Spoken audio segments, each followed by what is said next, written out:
YouTube, it's Brian Phillips. All new from E-flite.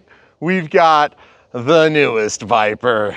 It's the Viper Ultra Micro Extreme UMX with a 30mm EDF and all the cool fun things. We set ours up with flaperons. I don't know if that's gonna be needed. And no, it doesn't come out of the box with flaperons. We'll show you how to set it up in the Unbox build video setup. Squishy tires, steerable nose gear, but no inboard flaps. That's why our flaperons, these things pop off really easy. We're gonna take off right now into this beautiful sunset because that's the only time we've had to be able to fly because it's basically Christmas-ish. Here we go.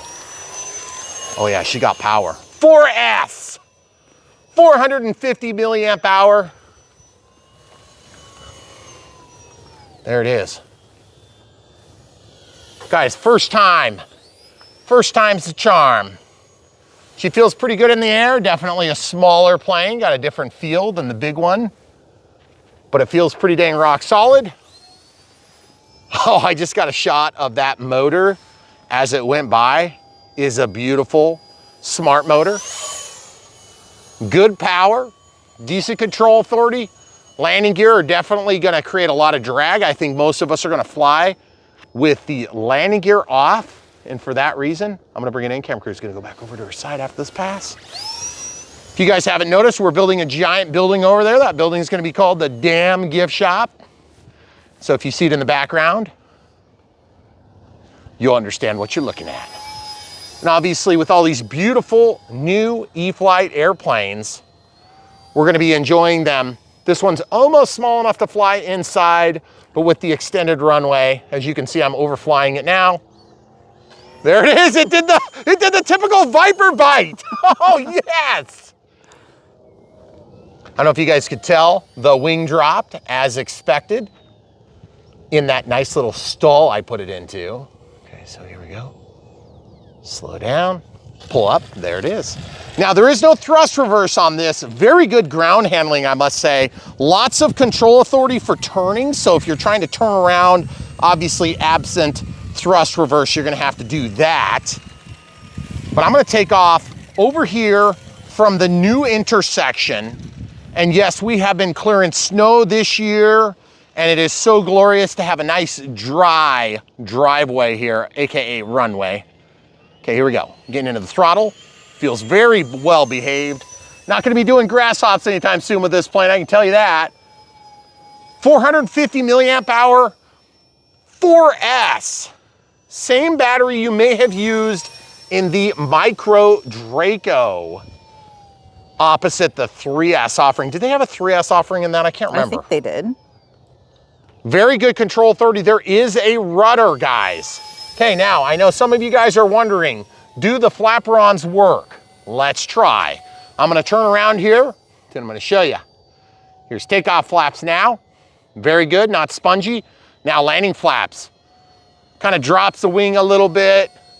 Slow down, good, into the power hard, and lots of ups. And you see the big brother up there? That's so cool. Mm-hmm.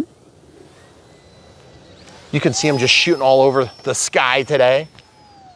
Let's slow down and land it right here. Landing flaps, now takeoff flaps. Absolutely gorgeous. Got a little bit of rollout on that one. Yeah. So folks, this thing also comes equipped with telemetry. And by the way, you may have noticed I'm on, finally, the NX8 Plus that we got a year ago. We're finally using it. I'm gonna walk right over and see what type of voltage we've got. We've got more power and we're gonna use it up right now. Takeoff flaps deployed this time for this takeoff. Let's go ahead and see if we can bring it right next to us.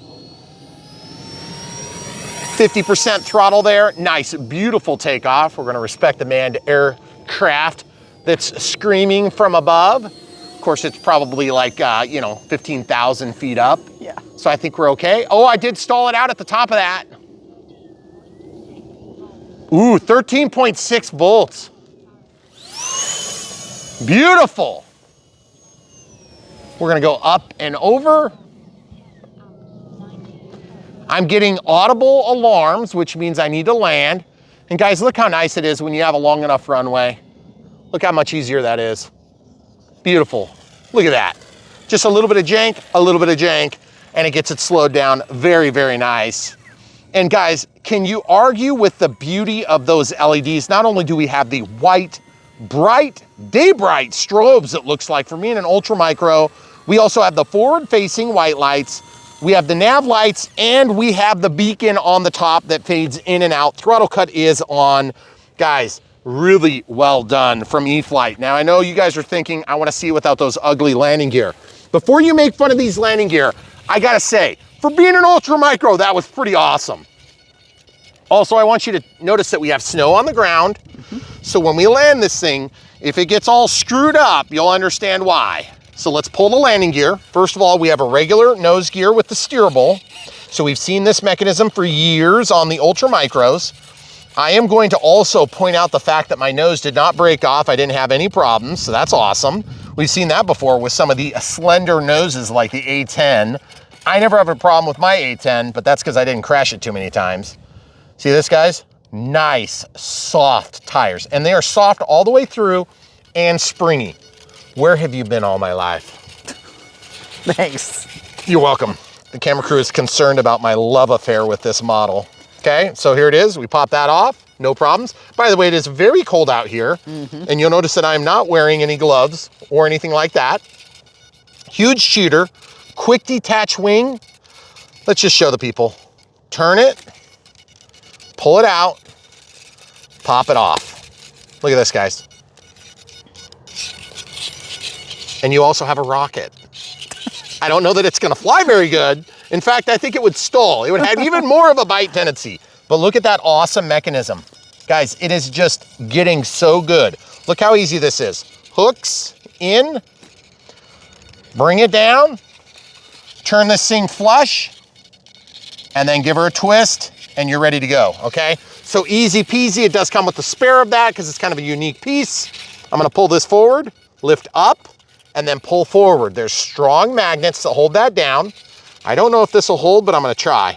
Yeah, it will actually hold. That's pretty sweet, but then it's gonna pop off as soon as you try to do anything. Yep.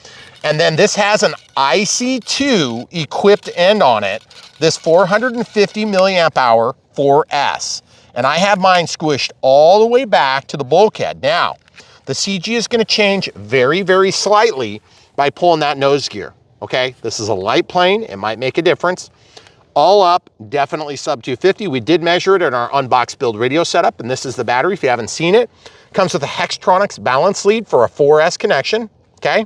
So if you're using an S55 or an S100 or an S2200 or whatever it is that you're using, you should be able to charge this because I think most of the smart chargers are gonna support this. Now, you don't need a smart charger. This is a dumb battery, even though it is branded and sold with an IC2. Keep in mind, this is just a regular battery because there's not enough real estate on this particular pack to support the smart chip, which would make this about a ½ inch longer.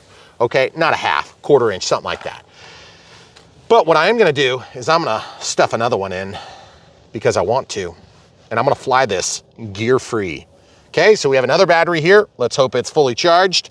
I'm pretty sure it is. My hands are getting a little bit chilly. If you guys have one of these that's got a little puff to it, you're gonna have to turn it vertical, full disclosure, okay? In our Unbox build radio setup, we're gonna demonstrate that with one of our older batteries that's got a little bit of life on it, okay?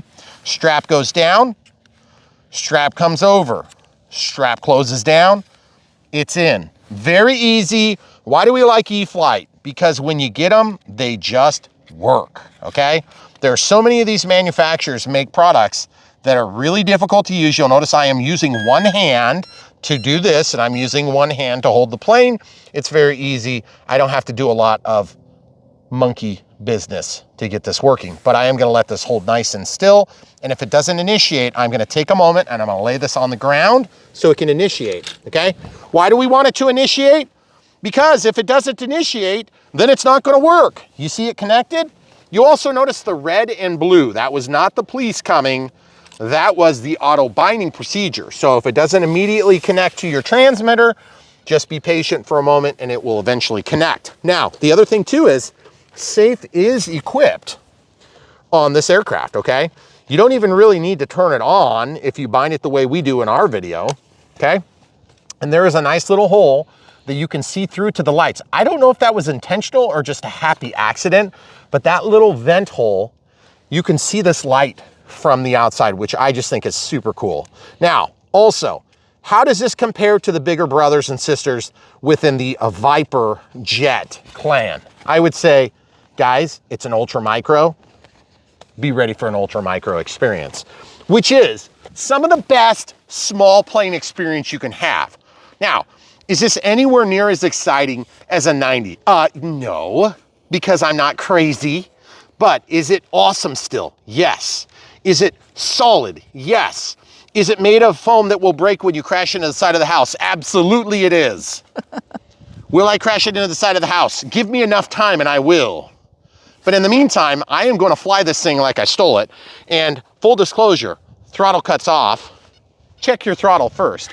Okay. AS3X and safe. So in safe, the wind is blowing that way, so I'm gonna launch this way. Okay. Full throttle, there it goes. Guys, I'm in safe. I'll show you a little bit of a safe sorties here. How do you like those LEDs now? Yeah. Oh man. They're nice. By the way, just quick update on ups and downs. That's gonna be safe limits. I wanted to show you what the safe limits were. By the way, out of the throttle, clearing my timer. Look how beautiful that is in safe, just floating along. Now back to AS3X and into the throttle hard. Oh yeah, flies way more like a Viper now. Beautiful, awesome performance. Everything you would expect, a little bit tail wiggle. I noticed a little bit of over correction on the AS3X. Now keep in mind, this is not AS3X Plus, it's AS3X, because AS3X Plus, as you know, if you know, is only going to be available in the bigger models right now. Maybe they'll change that. Oh, and by the way, full disclosure, I did update the firmware on this transmitter. Why? Because it's brand new. Why would you not? There's new features involved. By the way, we'll be talking about that in near, well, let's just say soon we will talk about the port forwarding, port mapping. Just not yet. It's gonna be a while. It's gonna take a little bit to get a new model that needs it, but we're gonna do it eventually, okay? Guys, look at this. Look at this slow flight performance. It's just impeccable. You guys see all these flyover planes? Yeah. Man, I love the way this thing's performing. Really, really well done from E-flite. Linear long throw servos. I know they're not our best friend in the hobby. Some of us have had bad luck. Some of us have had better luck. But I can tell you this, if you are really concerned about the linear long throw servos, just go ahead and run your rates down to 98% max or 97% if you want to be on the completely safe side. You'll have a really good experience. We have so much more serviceability now that they have these things with the plugs on the servo themselves. And by the way, it's not screaming deafeningly. No, it's not. So if you have tinnitus, then you will love this plane because it's gonna actually do all the things you want it to do, but it's not gonna deafen you, okay? Now I'm gonna turn on some takeoff flaps here in this turn. Now landing flaps, look at this, guys. Still good roll authority. Let's see the slow flight performance. Not a huge difference into the throttle, just a little bit as we roll out of the flaps. And the thing just is straight as an arrow. Just looks gorgeous doing everything it's doing. Is it as good as the 64? I would say this fits a bigger hole in the market than the 64, but not the hole that you want the 70 to fill. The 70 has retracts and all the bells and whistles that we've come to expect from the 1,000, 1,200, 1,100 millimeter size class. But I can definitely tell you one thing, it doesn't hit anywhere near the 90 experience. I'm just gonna be frank with you. It's very good, but it's not like that. The 90 is gonna be way more intense. It's gonna be a heck of a lot more expensive too, and you're gonna need a lot more runway. Of course, we have those things. Let's see how it pulls out of this. Very good. Loving it, folks. I am getting ESC warnings, just so you know. And I don't know if the ESC is complaining about how cold it is or how hot it is, because it is definitely cold. My hands are starting to feel it. Mm-hmm. And I am honestly and somewhat intentionally trying to fly this for a little bit longer than I normally would. It is giving me a warning. Let's show the people the screen real quick. We'll do nothing exciting as you can focus on the screen for a moment. Yep. When I come out of the throttle, I'm getting basically recovery on the pack. So that means that we're sagging. Ooh, that wind was kind of nasty. Did you feel it? Yeah, I saw it. It hurt. Yeah. So I'm gonna come in here and land right, try to do it at our feet here. Okay. So we'll just come in here. Guys, those LEDs are lifesavers. They extend your flying season, folks. Look at that. You could not do that in the dark, okay? Yeah, I don't like the speed. We're gonna try again. And what you can do is if you guys are trying to extend a battery Brian Phillips RC style, basically way longer than it should have been, what you wanna do is don't go full throttle because that'll sag your packs, okay? Okay, full landing flaps now. A little bit of throttle just to give it a kiss. Oh yeah, that helps slow it down nicely. There it is. Okay, out of the flaps. Throttle cuts on. That was pretty good. That was pretty good. I hit clear while we were flying, but I don't think it clears. I don't know. I don't think it does. Let's start the timer and let's walk over to the telemetry screen and hit clear. Does it clear the timer? Doesn't look like it did. So 11 minutes plus 3.5, so about 15 minutes of flight time divided by 2 minus talking. So I would say you're probably looking at about 4 to 5 minutes of flight time on the max end. And that is if you're flying it like a pansy, because the truth is this is an EDF jet. You're not gonna wanna fly it all slow and lame. It's a jet, but it still does jet things and it's small and it's beautiful. Look at that thing, it's gorgeous. And at the end of the day, does it need to be everything to everybody? I don't know that every plane has to do everything, but I will say this. The thing does really good what it does, and that is being a Viper. It's already dropped a wingtip on me. It did a nice, beautiful landing a couple of times, and it wasn't hard to do that, okay? So as you guys are watching this video, we'll just kind of like point the camera this way so you can see the damn runway. Guys, we've been doing this project, this aerodrome project, for 7 years, essentially. We've been at this property. We finally extended the runway, and about the time we extend the runway, we're getting ready to build a second one. We got the full scale strip over there, and the bigger our aerodrome and more capable it gets, the smaller the airplanes we get, which is just hilarious. Yeah. Also, we've been doing a lot more helicopters, which is just, look at all the flyover territory. This is hilarious. Have we not been out lately? Everybody is like, get me the heck out of Iowa. Yeah. I don't know why you would want to get out of here. It's so beautiful. It is actually beautiful right now, but we've had some terrible weather. Yeah, we have. So guys, that's the other thing is when you want to have a small plane, you can pack up into a small case and take it with you. These Ultra Micros are amazing. Like I said, demoing, taking this apart, it's in seconds. You got the wing off, it goes back into the case. Sure, it'd be nice to not have to take a wing off, but I gotta be honest with you.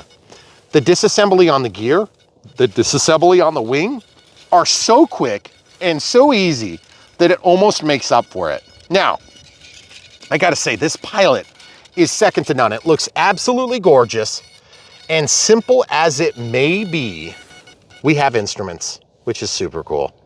Now, they don't glow or do anything fancy, but I am totally fine with that. What I want is a scale-looking plane that manifests a good flight experience. This thing does all those things, okay? It does it as good as you can do with a 30mm EDF. And it's not halfway, it's actually a good experience, okay? This plane flies well, you have the primary flight control surfaces, and the only thing I would like better is if it had flaps. You're not gonna get retracts into a package this small. I just don't think you can fit it. Even if you did a 9-gram servo with mechanical linkages to run them, they're just gonna work like crap. And so I don't think it's gonna be manageable. Now, does that mean I wanna try to poo-poo anybody who's trying it? No, we will absolutely try it. We'll absolutely sing your praises if you can get it to work. But this little plane is just, it's really good, okay? Do you need flaps on this plane? Probably not. You get up to the 70, you get into the bigger ones, it's really helpful. Helps slow it down. In fact, I did slow it down because the thing wanted to carry and carry and carry, and I didn't want to end up in this mess, okay? No. So at the end of the day, like I said, if you've experienced the 90, it's not like you're gonna go out and have the 90 experience with this plane. But that's not gonna be true for virtually any other plane. One of the weird rarities of micros would be the Draco. I feel like the micro Draco flies so much like the big Draco, which is heavy and big and overly powerful. And it's weird because it's such a small plane. This thing flies really well, but we've never seen an EDF that flies like its big brothers and sisters. We just haven't seen it. You can't get that power. 4S, it's good, but you've got darn near unlimited vertical on a 90, and it is something to behold, okay? So with respect to the Ultra Micro and its newness and its excitement, we want to give this thing high marks. But just remember, guys, here on Brian Phillips RC, you come for the real review, the full truth, nothing but the truth. So help us God, and not just lip service, okay? You're gonna be very happy if you buy this thing. I think you should get one from the links in the video description below. One other tip, because the battery is a tight fit, you might wanna consider buying a new battery when you do buy this plane. They don't give these things away, obviously, but it is a weird size, okay? If there's other manufacturers or whatever, fine, go for it. Get something that fits, but my suggestion is start with a fresh pack, okay? These little EDFs are suckers and they will use the power, okay? And you will push it, okay? I just know you will, because that's what we do with RC, okay? That being said, very, very positive, well done things on this. Ball link connections on all the primary surfaces. Like I mentioned in the air, but I don't know if you guys were visualizing it, we have quick disconnects on the actual micro servos, the long linear throw servos. I'll give you one more quick view of what it looks like inside of here. Go ahead and take off that wing. You can see the long throw linear servo. You notice that on this plane, every one of them is accessible for service too, which is kind of nice, okay? Now, the other thing too is you'll notice that there's cheater holes on the bottom of this plane, as we have with many belly landers. You're gonna need to stay on top of that, especially when you've got such big cheaters here, okay? Right next to the EDF, and these are true vents here and here, as well as the inlets. Plastic lined all the way around all the vulnerable areas, but it's not heavy. That's the beauty of E-flite planes. They pay China to do the things that the other people doesn't pay China to do. And they want Chinese pricing, okay? So at the end of the day, is it made in China? I'm pretty much certain of it, okay? Do I care? Kinda, but not really, because I just want it to be awesome, and I think you do too, okay? So remember, at the heart of the issue is amazing planes, push the envelope, deliver better and better products. That's what E-flite's doing. So good job, E-flite. I love this plane. I wish that the competitors would do a better job, to be honest, but this thing just does a great job. Power to weight ratio could be better, obviously, but that's true for every single EDF we've ever flown that's small like this, okay? We're getting to the point now where you almost have, you're on the cusp of unlimited vertical, but not quite, okay? Safe works effectively. It does kind of limit the flyability because you have to watch out for structures and trees and things like that, so just keep that in mind. And yes, this thing does the AS3X song. It is very obnoxious. That's normal. We have never seen an Ultra Micro that doesn't, okay? In fact, the Carbon Z, for whatever reason, that comes to mind. That thing is, it's so loud, but I love that plane. One of my favorites all times, okay? So leave it in the comments whether or not you love this Viper, whether or not you're gonna get one. Let us know what you think. I think the thing is absolutely phenomenal. It does all the things that I expected it to do, and it does them well. Keep in mind, this is not a 60-degree or 65-degree beautiful sunset night.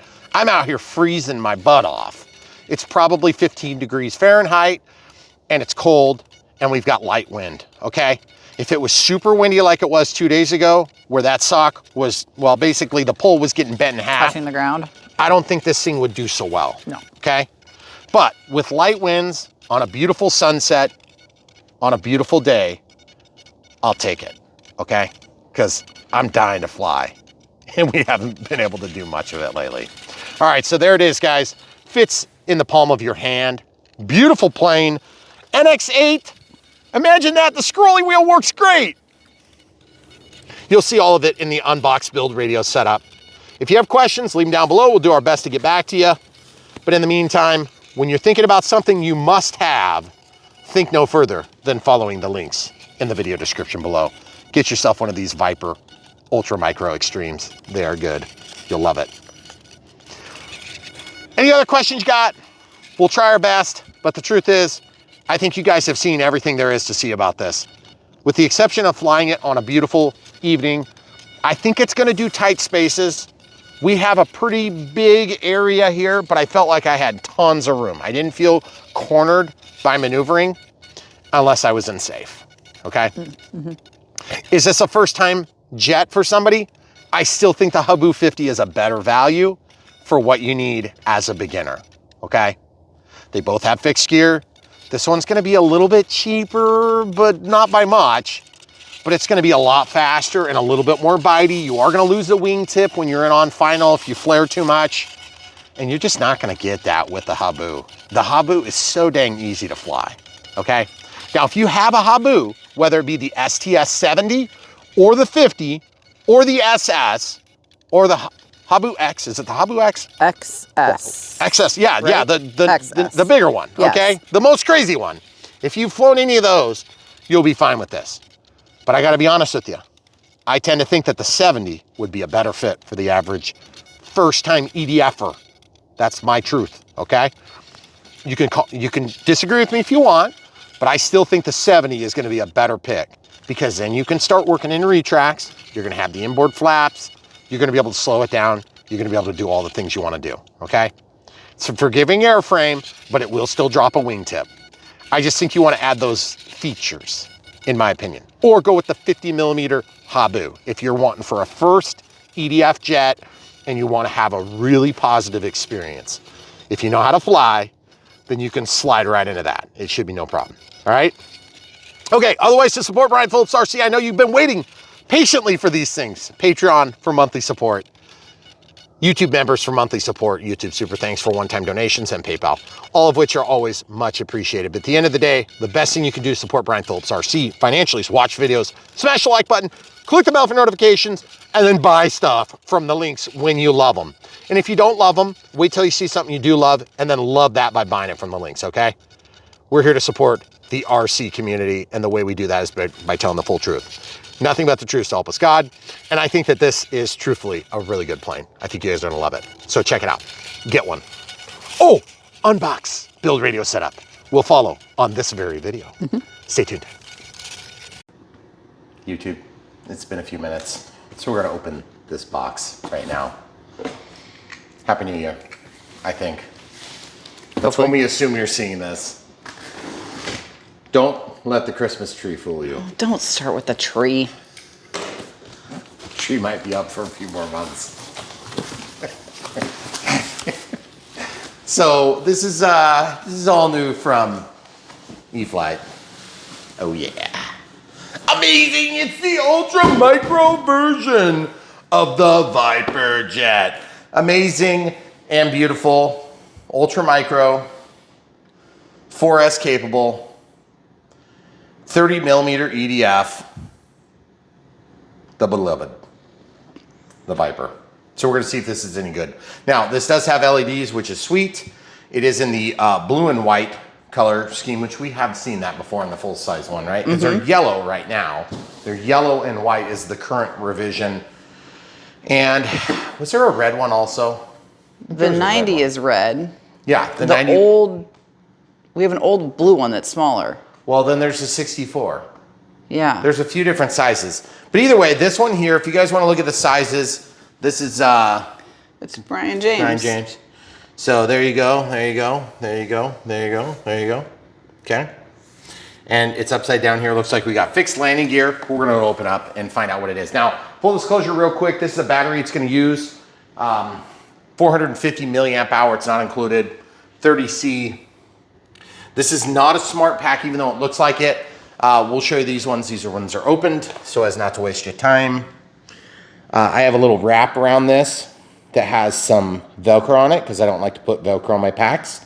And then that can slide off its little sleeve that can be used between packs.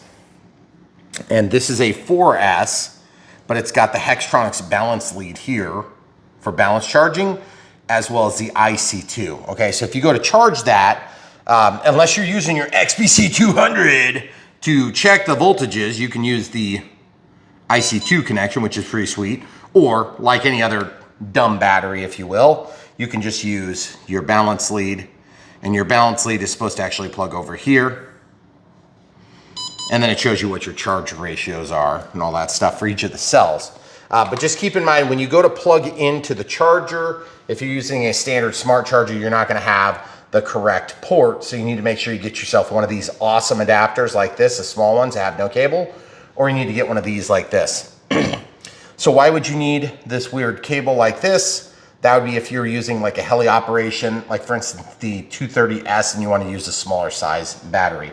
But let's just show you real quick on the Gen 2 S2200, which is kind of my go-to. Plug that in there. That goes into the IC3 connection, and then of course plug that into your balance lead, and it brings up and populates this charge.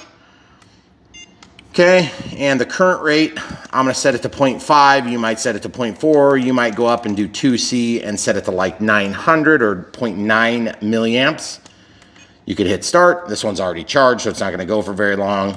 And you can see this, and then you can see the internal resistances and all that good stuff. And as you can see, it's done because we didn't even put a milliamp hour into this pack because I just got done charging it. Now, this is the alternative cable of choice. Many of us have these from the original releases on these packs. So the IC2 is received and then makes it an IC3, which makes it work on a variety of different chargers because we have the IC3 and the IC5 available on most of these smart chargers, just like you can see right here. Of course, in this case, we're gonna be dealing with an IC3. Plug in the balance lead and you're off to the races. This one's set to 0.5, so we'll just go to start and hit start. So if you guys have to get a battery, that'll at least get you up to speed. So don't forget, in the links of the video description below, when you go to support Brian Phillips RC, you can order the batteries and just follow the links to those if you don't have them. Don't forget you need them, okay? So we're gonna get back to the unbox. I know you guys are excited to see this thing coming out of the box. I am too, but this is some of the boring precursors to an unbox. Whoa. Here it is. Okay, so as you can see, it's not fully assembled. Unusual for an ultra micro. We're gonna see how big of an impact that is on the length of this video. I'm sure our video will be 10 times longer than anybody else's, but that's okay, because that's what we do on Brian Phillips RC. We bring real value by showing the entire process and not just the highlights or what we like to call the lowlights. Cutting the tape. Okay, cut, cut. Cut, looks like this one is a factory original, not a factory sample, which is unusual. Usually, guys, we end up getting product development samples that come after they've been used for a little bit and practiced and played with, and of course, they're good pilots that are using them. It's not like me. So they usually come in one piece. This one here is brand new. So I'm just cutting the tape. Obviously, you want to be kind of careful when you cut this tape though, because you'll reuse this packaging on an ultra micro in most cases.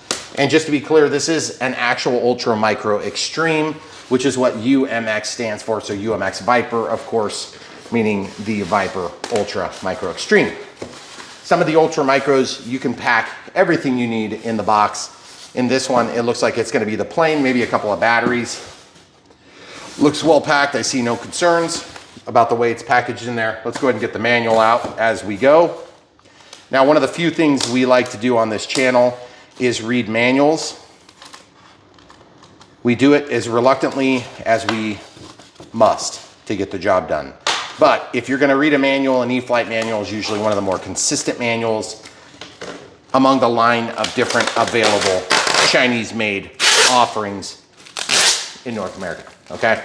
Keep in mind, Chinese offerings that are offered by North American companies that are distributors here that actually have some clout in the RC community tend to be the better offerings, okay? The reason that is just because of the sheer purchasing power of the bigger companies, okay? So just remember, at the end of the day, we love this hobby.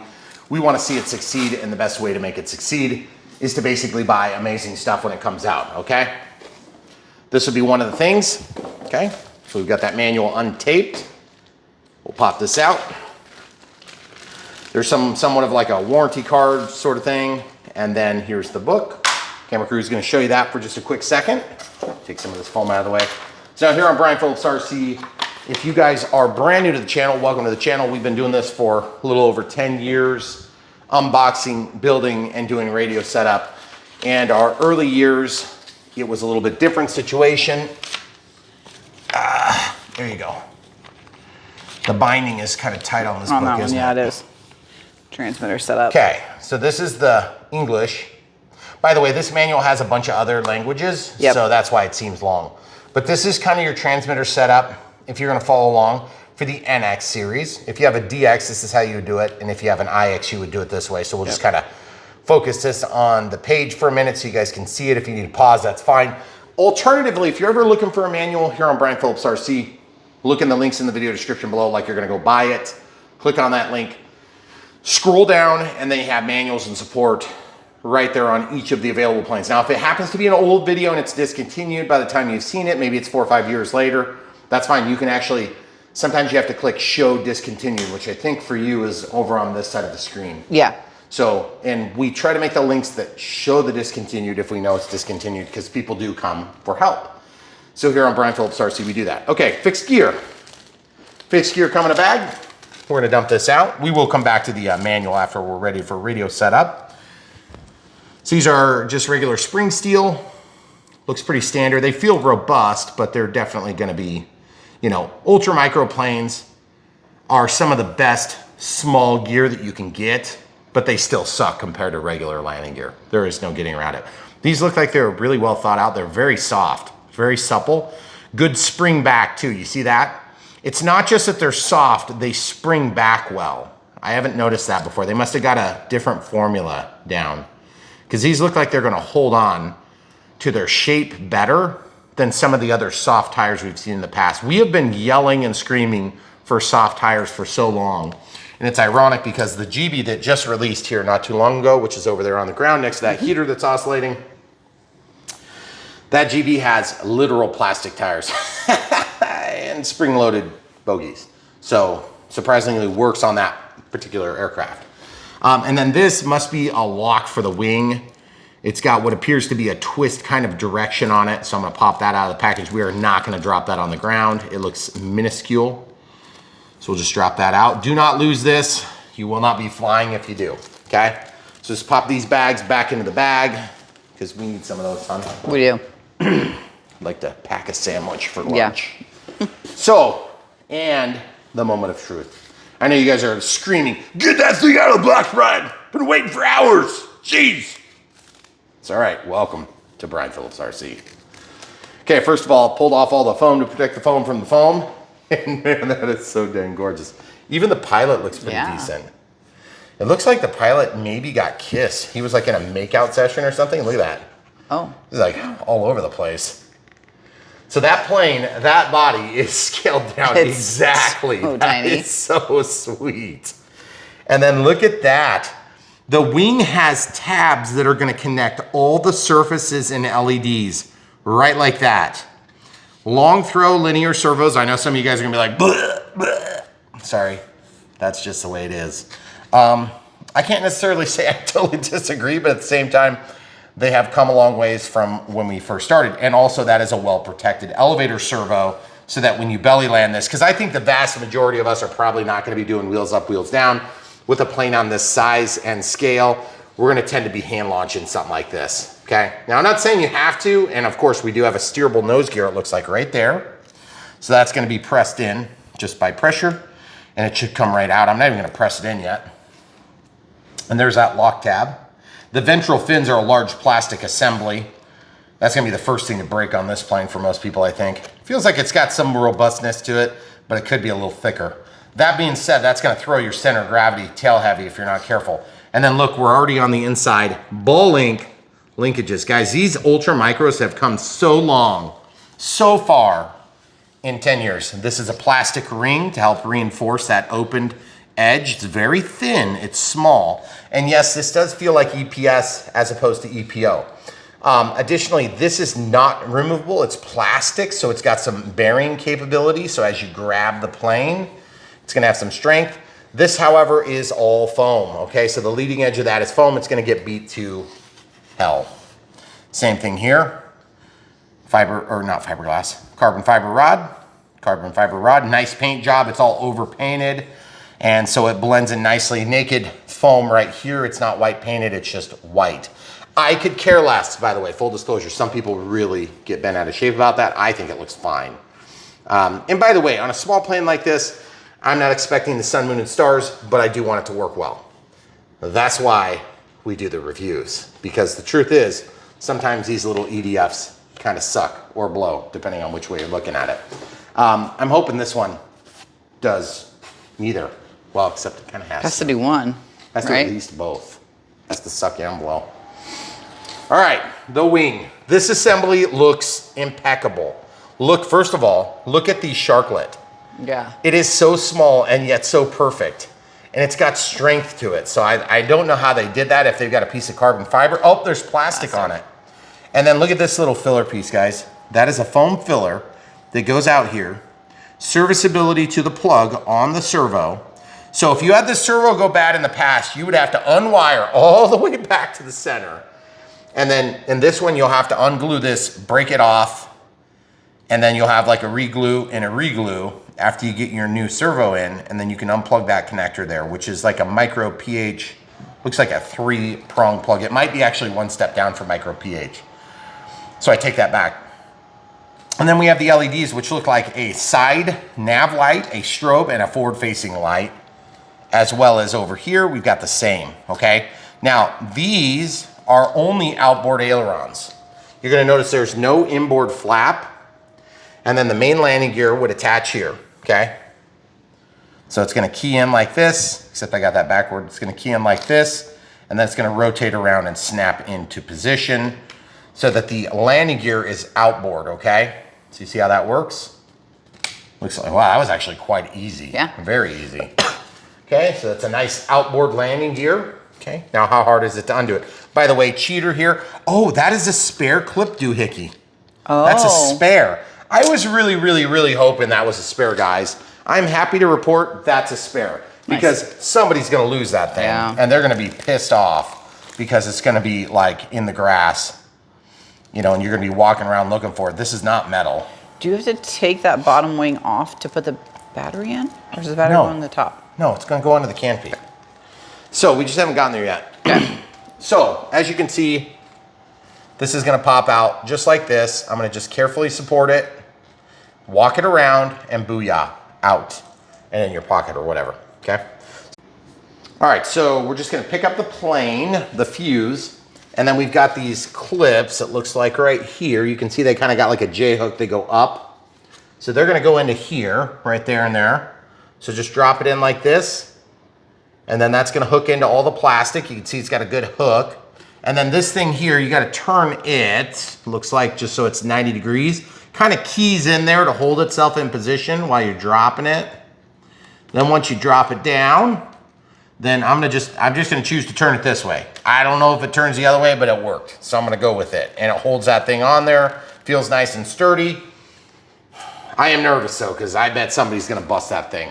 So guys, at the end of the day, that's a pretty easy assembly. All right, now we haven't even talked about landing gear because we haven't done it yet. So let's just do it. We did pop this one on, I guess, technically. So let's pop both of them on so we can see what wheels up, wheels down looks like. That goes in. How do you know which way they go? I don't know, just osmosis. The spring doohickey goes back, in my opinion. So that's the way we're gonna run ours. Of course, you can run it however you want. Okay, so that clips in. Really easy to clip, not super intense on the plastic latch. Now we're gonna press this down. I am gonna hold this by the nose carefully, and I'm gonna grab these two things with my fingers and squish just a little bit so that I can help it start on its virgin run, okay? Then it looks like it's big, brothers and sisters. Looks pretty sweet. Definitely got the tail heavy without the battery, which is pretty standard, okay? Then we're gonna figure out how to take the lid off. Looks like it's probably magnets. Nope, it's not just magnets. It's got a little latch that goes back here. So it comes off to the front. There's a strap that's included, and then it looks like IC2 connector. And then we've got all the different electronics here. Just be real careful you don't get this yellow wire into this drive right there. That drives the linear actuator for what would be the rudder and steerable nose gear. Now keep in mind you've got a mechanical crush point there that you can use to adjust trim on your nose gear should you need it. And then you have a linkage here that can be untwisted in or out for mechanical trim adjustments on the rudder. let's hope we don't need to do that, because there is not other easy ways to get back there and make mechanical trim adjustments to the rudder. Again, that's assuming you would need them. Who knows if we're gonna need them. Now, I do stand by my initial assessment that most people are probably gonna do just belly landings with this small of an EDF jet. And I will tell you from personal experience, when you get into a 30 millimeter EDF, you usually are going to be a little bit power starved, except that this is on 4S. So hopefully it's gonna give us good power. Just to give you an idea of power, when I first got into the hobby, I was flying the Habu with safe. It was one of the few EDF jets that had safe. This has AS3X and safe, so it's AS3X Plus and safe, I think. Is it AS3X Plus? I don't know, because it's an ultra micro. It may not have Plus yet, but it has AS3X. It doesn't say AS3X Plus, so it's just AS3X. It's fine, it's gonna be good for this. AS3X Plus is really good. AS3X is really good still. It's just AS3X Plus is really, really good. How about that? And it's subtle, it's so subtle. But guys, the first plane that we put it in was just like, are you kidding me? That thing tracked perfectly down the runway. It had the steerable nose correction, nose gear correction. You're not gonna have that on this because it is mechanically linked to your rudder, which is probably one of the predominant factors that I use as a pilot. There's many, many, many more functions that I don't care about and I don't use. But as far as this plane goes, I used to have a Habu UMX. And that thing was on 2S. This is on 4S, okay? And it is also, instead of a 28 millimeter EDF, which screamed so loud, there were dogs running to it from China, okay? This is 30 millimeters, which means the dogs only run from Florida to where we are, Central Iowa. They scream still a lot, but they're a lot better. The resonance is a lot better on the 30 than it was on the 28. But then, case in point, SR-71 with the 40 millimeter EDFs, F-14 micro 40 millimeter EDFs. You start getting into the B2 is twin 40s as well, I think. I can't remember, they might be twin 30s. I think they're twin 30s, but Maybe I'm it's not twin positive. 30s. Anyway, guys, I can't remember on that one. I apologize for not knowing that off the top of my head. But I can tell you this, the 30 is gonna scream more than the 40 millimeter, but I don't know how you would fit a 40 in there. I just don't know if you could physically do it. But 4S is gonna make this thing fast, okay? So if you're not power starved, you gotta keep in mind you don't have much going on there for drag except for these wheels. You do get a little extra yaw authority there, but there is, in fact, a rudder on this plane. Now, why is the Ultra Micro Extreme lineup better than the competitive offerings? We've seen a million of them over the years, and we have a few of them back there on the back cabinet if you just kind of scroll over to the right there. Yep. Those are just some run-of-the-mill 400-ish, 500-ish millimeters. Those are probably like 450s, 480s. And they're fun, and they're actually well-done options. But they're not the same because they're not Ultra Micro Extremes. What's the difference? Foam is different. This is lighter, and it's more brittle. Okay, it's easier to break and it's more delicate, but it's more refined and it's got a better flight controller by a million miles. Okay, the second best thing we've seen is still light years behind it, and we keep thinking, why do they keep tripping over themselves? They just can't get it quite right. I don't know. All I know is that these things are better. They fly like their big brothers and sisters, but they're small, and that's a feat of engineering. Okay, do you pay a little premium for it? Yeah, but it's really not a huge premium. You might be talking about like, 10, 15% on some of these smaller models compared to their competitive offerings. Now, that being said, if you already have a transmitter and you're setting it up as a bind and fly like this one is gonna come as a bind and fly, you will have to provide your own transmitter, which leads me to my next thing. You have to provide your own battery, you have to provide your own transmitter. This one will be sub 250. I believe we're gonna check that right now. We always check that theory because sometimes they tell us and they lie in China. But usually the North American distributors are pretty good. Why does sub 250 matter? It matters for the sake of remote ID. If you're into that sort of thing or you're concerned about remote ID, I'm gonna have a hard time measuring that, so I'm gonna have to get a cup or something. So why don't we do like this, a jar. We'll put a jar on there.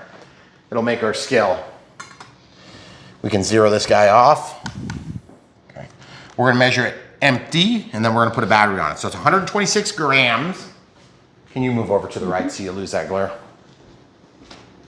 And then I'm gonna grab one that has my extra Velcro on it.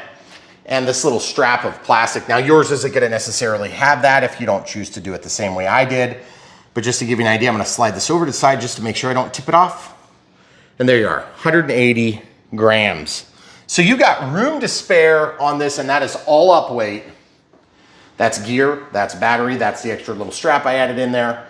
And actually you won't need that extra strap because the way this Velcro works. Oh, nice. Okay. So it even gives you enough room that you could put in a voltage alarm, but you won't need it because you'll have telemetry through the smart setup. Now, the other thing we are gonna check is when we get into radio setup, which will immediately follow this part of the video, we're gonna see if we have thrust reverse. I don't think we have thrust reverse on this or any other ultra micro yet. I'd like to see that added. And I don't know if we're gonna have flaperons or if we're gonna care, okay? Usually the ultra micro boards will support a flaperon function if you want it, but it's just it's a programming function. You just hold sticks in a certain position and toggle a bunch of times. It's kind of a weird setup. So we'll talk about that if we get to that point. That being said, I like flying the Viper. The Viper is an awesome flying airplane. I have many renditions of the Viper. We have many competitive offerings of the Viper, most of which are made by the same company, but just sold under different brands for different companies. Some of them at almost the exact same time, which really led to not any bickering at all.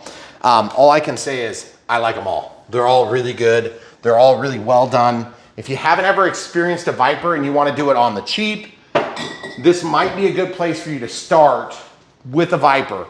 But I would not start here as a function of flying RC airplanes, because flying jets or EDFs, electric ducted fans, are going to tend to be a little bit harder. It takes time to develop thrust, whereas with the prop, you give it throttle, you have power.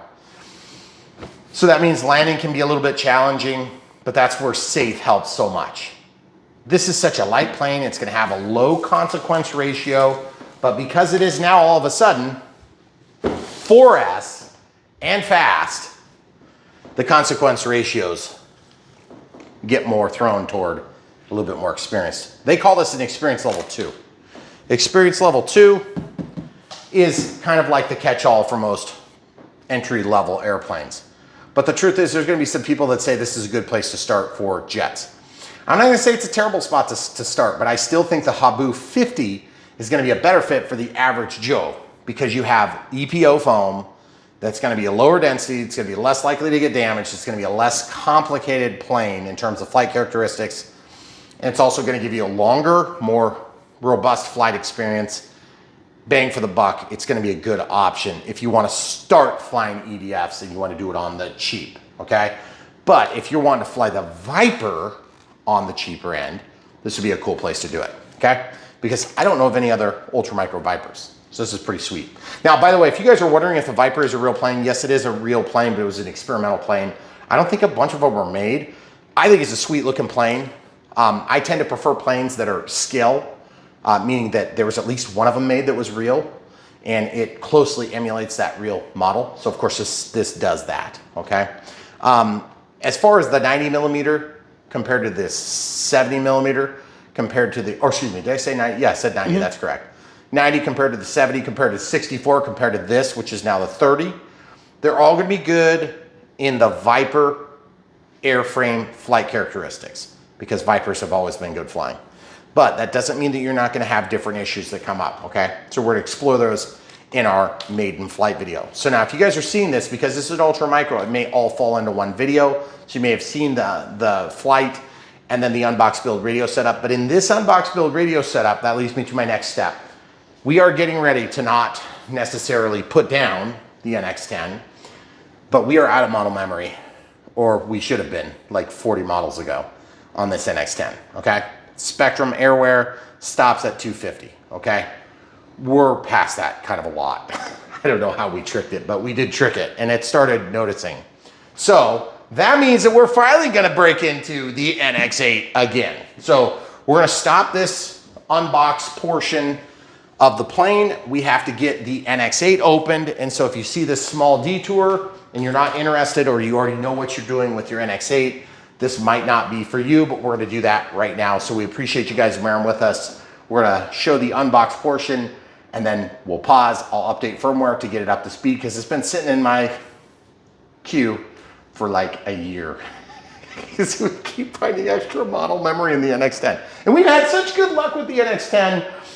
The only issue we've ever had with any of our Spectrum receivers is this scrolly wheel when we take it out and film in the rain and they get wet. Or we scroll endlessly in our videos because we set up audio vents.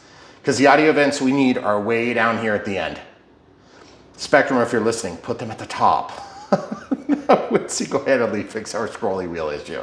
But that being said, the Hall Effects gimbals are the big ticket item. Now that we have AS3X Plus and we have the latest revisions of firmware, we're actually getting channel mapping, which is a big deal. So that's gonna be something we'll be talking about in videos to come. But right now, this thing is gonna dictate, the number of switches is gonna dictate whether or not this transmitter works for you, because this is gonna have 20 channels, the NX8 is gonna have 20 channels, the NX7E is gonna have 14 channels, the NX6, which I don't even know that they're offering anymore, is gonna support 14 channels. So it's like, you're gonna have plenty of channels, guys. I talk about pluggable channels and unpluggable channels beyond, okay? Unpluggable channels are channels that you can use to command different feature sets that don't attach physically to other operations, like an inboard flap versus a second inboard flap. There'd be two different channels if you wanted. We never do that because we don't do full-length flaps. We don't do full-length ailerons, especially not in combination. But you could do that, right? Well, that would require a pluggable channel, and then pluggable channel for the ailerons together, or pluggable separate if they're flaperons as well, or spoilerons, okay? So that's what we're gonna get into with some level of detail in our Unbox Build radio setups for plug and play airplanes, or plug and fly airplanes. This happens to be a bind and fly, so you're not gonna see a lot of that on a video like this. But if that's the type of content you want, you're in the right place on Brian Phillips RC. Okay, so check it out at bprc.me, or just type in brianphillipsrc.com. It's the same place, one's short, one's long, okay? And you can find the exact plane you're looking for. We'll show you how to set up, start to finish, from opening the package from the mailman to flying in the air. And usually not that in order, because we'll actually fly it first, and then you can decide if it's worth actually investigating. Now also, the findings that we have shared in this video are real findings, and there are findings, and not necessarily the findings of a marketing department or somebody that told us to say something.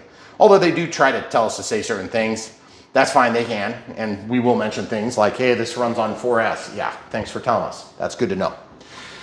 But our objective, our principal objective, is to get you up to speed. We like to say get you out of the chair, into the air, by telling the full truth, nothing but the truth, so help us God, and that's the way we do it on Brian Phillips RC, okay? So, our next move is to open this transmitter. That doesn't mean this is dying, it just means that this one is gonna be in a stack of many, many other transmitters.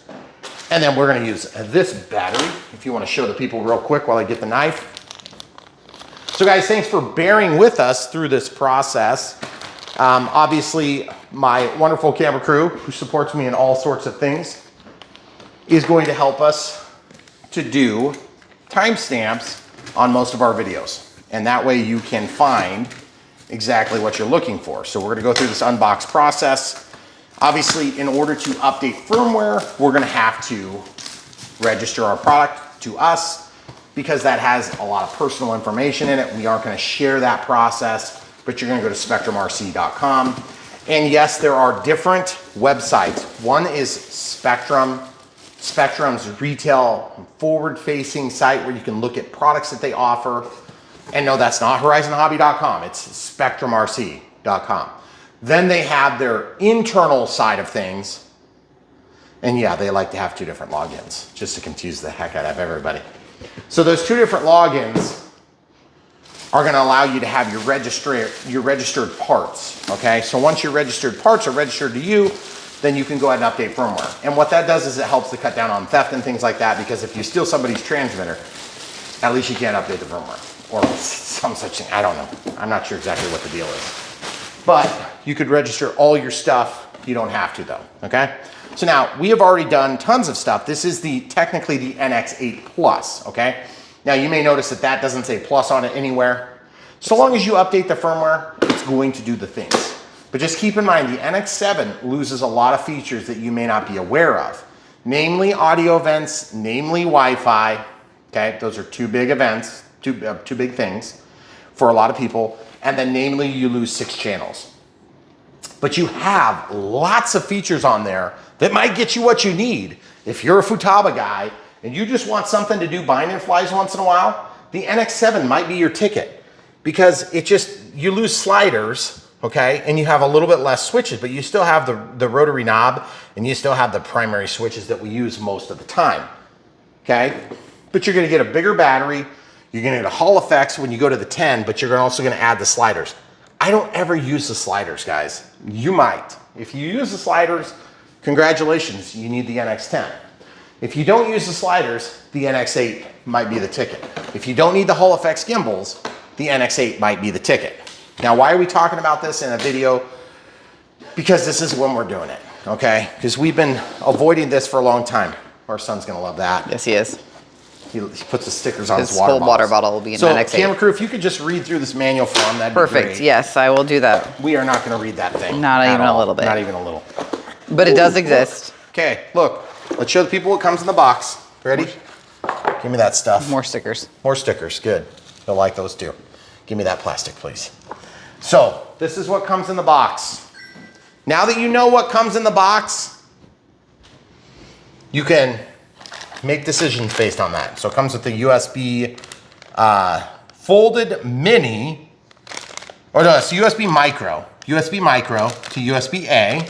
It's got a little Allen key that is used for setting the detents. I'll talk about that next. Oh, it's so beautiful, it's so clean. Ooh, look at that label, amazing, okay? So got the switches, got the trimmers, switches, three position. I use those for thrust reverse, throttle cut here usually. This is the rotary knob. Okay, this is usually where I put flaps. Of course, this is A for gear usually, bind, which we hardly ever use anymore. Foldable antenna. The other antenna is up here for diversity. And then of course this gets peeled off, okay? Oh, it says, yeah, spectrumrc.com setup. And then there is a slot there where you can put a micro SD card. Now, I have not been religious about backing up all my stuff on that. We are not gonna back up from that to this because we're out of model memory on Airware. Okay, normally when I get a new transmitter, it's immediately copy everything from that one to this one because I'm just adding features, but I can't keep doing that forever because I'm out of model memory. That's a good problem to have if you're into RC, okay? So what I was saying is these tools are used to go in and make different adjustments. I think those might be Phillips. I can't tell. But there's an adjustment right there. Right there's one. There's one there, there. And that increases or decreases the resistance. And then you can make it go. You can have like little detents in there, okay? Now you can also extend these if you want. I don't extend mine, but I know some people like to. Gosh, they're really stiff.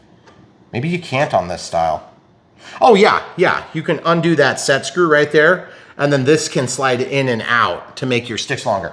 And they're sharp, okay? You want sharp. Sharp is what you want because then you can collect a tiny little bit of friction from your finger to actually make that work, okay? Now, also, one of the biggest things on this that is a drawback, guys, on the NX8, slide that over, please, is that it comes with a smaller battery. This is a 2,000 milliamp hour pack, okay? 3.7 transmitter, okay?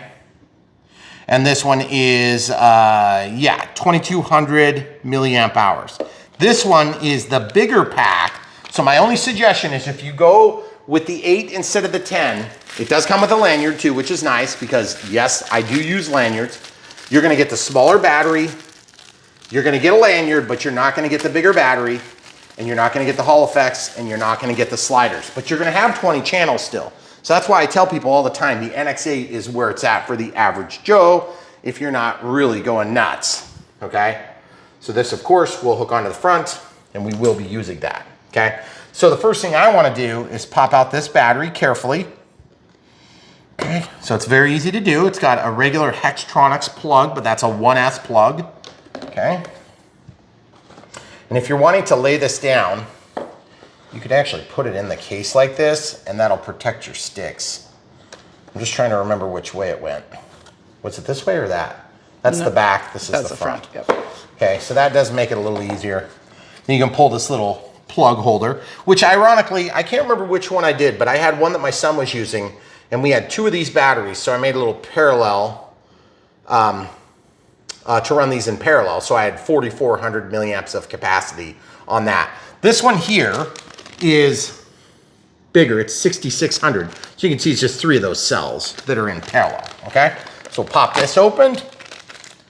Ow, stabbed myself.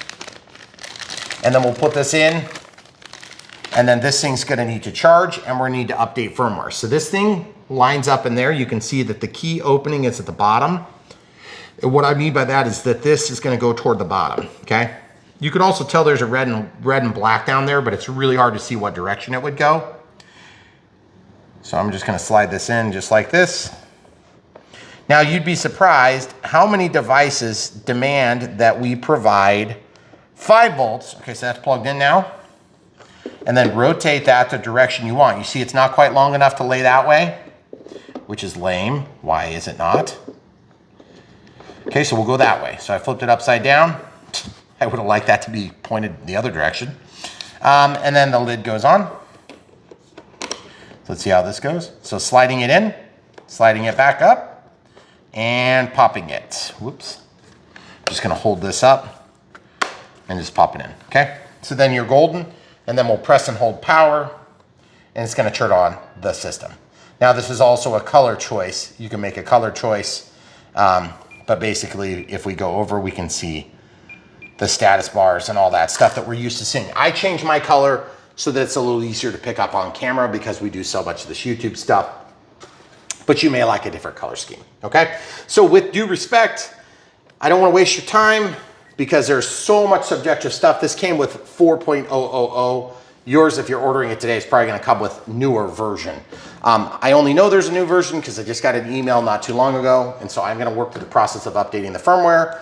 We're gonna probably change the color palette so it matches, and we're gonna go back to the Legacy keyboard. I like the Legacy scroll-in style keyboard, and then we're gonna continue this video where we left off and actually bind it to this plane so you can see exactly how that process works. So hopefully, like I said, the timestamps will get you past this little chunk of the video if it's not what you're into.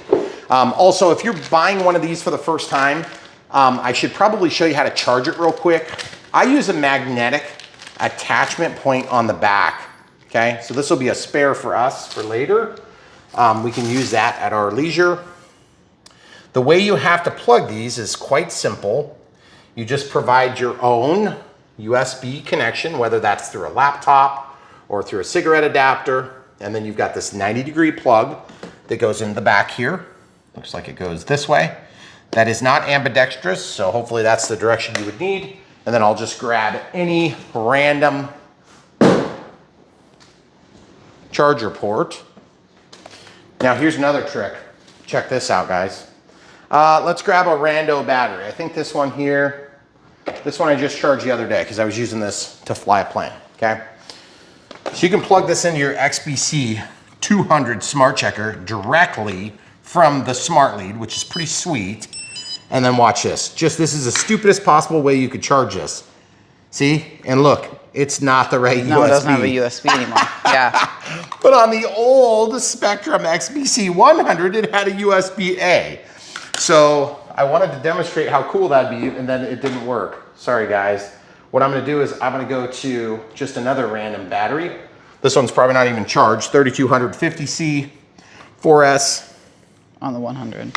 On the XBC 100, plug in the smart lead. I wanna see if this will charge, just for fun. Okay, so we plug that in. Doesn't look like it's providing any power. So it must just be an output for updating the firmware. Okay, so we're always trying to learn new things together here on Brian Phillips RC, and that is honestly what we've been doing for years, okay? So what I'm gonna do is I'm gonna grab, hey, where's our high power one, hun? There it is. Should be in there. We have a higher power one. This is a little Ruco offering. There's nothing super special about this, but we'll plug this into the regular wall jack. We do have links to stuff like this if you guys wanna help support us at brianphillipsrc.com/supplies, and it's gonna come up with a charge. So obviously it's got a little bit of room to go. It's gonna indicate how many milliamp hours of float in, and that's gonna charge. And when that's done, we will be able to get everything up to speed. Now, if you guys have questions about the NX8 Plus, and it just happens to be embedded in this video, that's totally cool. Leave it in the comments below. We'll try our best to help you. Keep in mind that we used to be able to get to 100% of comments, and then we realized we were humans and we can't do that anymore because it's impossible, but we'll do our best. Obviously, this plane is gonna be super fun and exciting, and we wanna share our best experience, put our best foot forward so we can share our findings and you can make a good decision about this Viper 30. So stay tuned, radio setup next. Welcome back. It is the next day. Time got away from us. As you can see, we have a little green light that says this is charging. The new NX8 like we were working on. I installed this thing too last night, which is a quick magnetic attachment, because as I mentioned on the NX8, it has a micro plug instead of like a USB-C, which is a little bit more conventional. And we like to have that because then it is quite easy to hook up. And this goes in and out. It's a little bit difficult to pull in and out. That's by design so that it will stick to the magnet and not pull it out, okay? So this has now been charged. It's been updated. We've got batteries ready to rock and roll and ready to turn it on. Aha, yes, look at this, beautiful. Turns on fast. And we set it to orange, which is what we're used to using, and this is the first model in model memory. We have nothing in model memory, not even one. And real quick, we'll click. The only things that I've changed are basically the color and a couple of preference issues like the legacy keyboard, which I prefer to use. And then what I'm gonna do is I'm gonna show you the system setup, and then I'm gonna scroll all the way down and show you what level of firmware we're on, which is down here in about. So this is version, it says 4.02 NX8, okay? So 4.02 is actually 4.0215, I think, or 16. Was it 16? I don't remember what it There's actually something was. after it.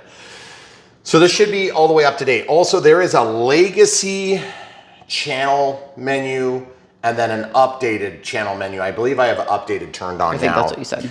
And that's important because if it causes us grief, we'll go back to legacy. So we were gonna set up this Viper. You may have remembered that's why you started watching this video, but then you got sucked into the web of information about the NX8 Plus. We're gonna go back to that, all right? So we need to do our radio setup on this plane. So I'm gonna choose my oldest pack. I have 4. I want to use the newest ones for the flights, which is always fun. I did open up the 2 new batteries that were boxed earlier. And so the way you set up an ultra micro is super simple. So this is where the radio setup portion would start. So we'll lift and pull out. Our cat somehow thinks I'm trying to attack it as I work on this Viper jet. Not sure why. All right, so right here you can see the battery is going to be in here. And this reminds me a lot of the A10. And anybody who had the Ultra Micro A10 remembers just how easy it could be to break the Ultra Micro 10's head off. And I'm hoping we don't have that problem. It looks like we got a plastic strap under there, which is nice. And I'm hoping that there's more hidden features to hold this nose on than I can see, because I can't see much, okay? So this is also a good time where you might want to take and pay attention to which direction the battery is facing. I am going to go this way, and we're going to see if it works, because look at that. Even the bulge, there's still a bulge. And this is a fairly new pack. It's been used a couple of times, okay? So I'm going to take this Velcro, and I'm going to press where it goes, and I'm going to just slide it in. I'm not going to worry about the position yet because I don't care yet. We haven't marked the CG. We haven't checked the CG. But the CG is going to be indicated in here, so I guess we could hypothetically do that right now before we actually finish the radio setup. Too far. Too far? Really? I went to each page. Are you going to point the camera at the pages so people can see? All I'm doing is just going through the manual, page by page, looking for a picture, and the picture is going to show us where the center of gravity is. Camera crew claims I've gone too far. I think she is probably correct. It looks like I'm into German. Where the heck is it? It was like the 3rd or 4th page. How have I missed it? I swear I saw it yesterday. One more.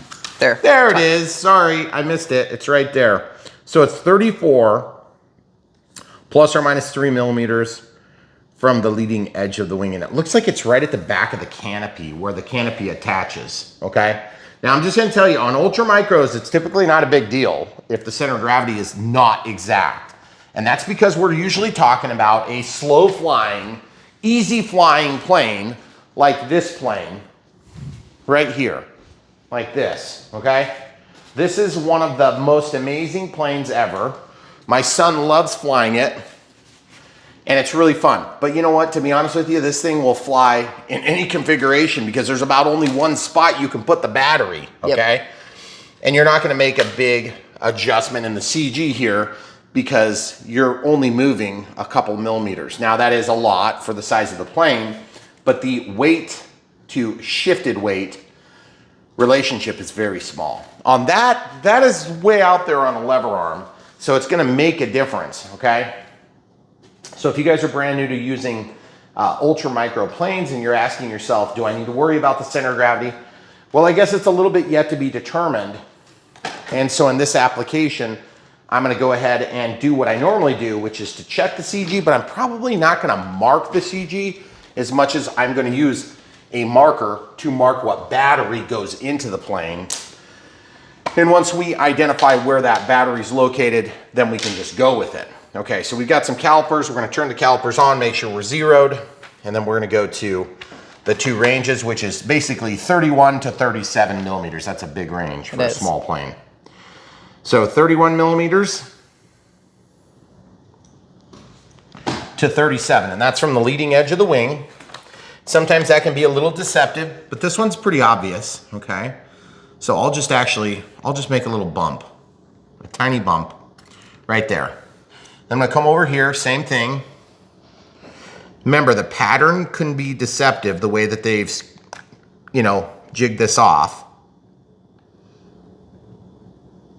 Okay, so I've got that mark. Yeah, like they don't even look like they're marked in the same spot.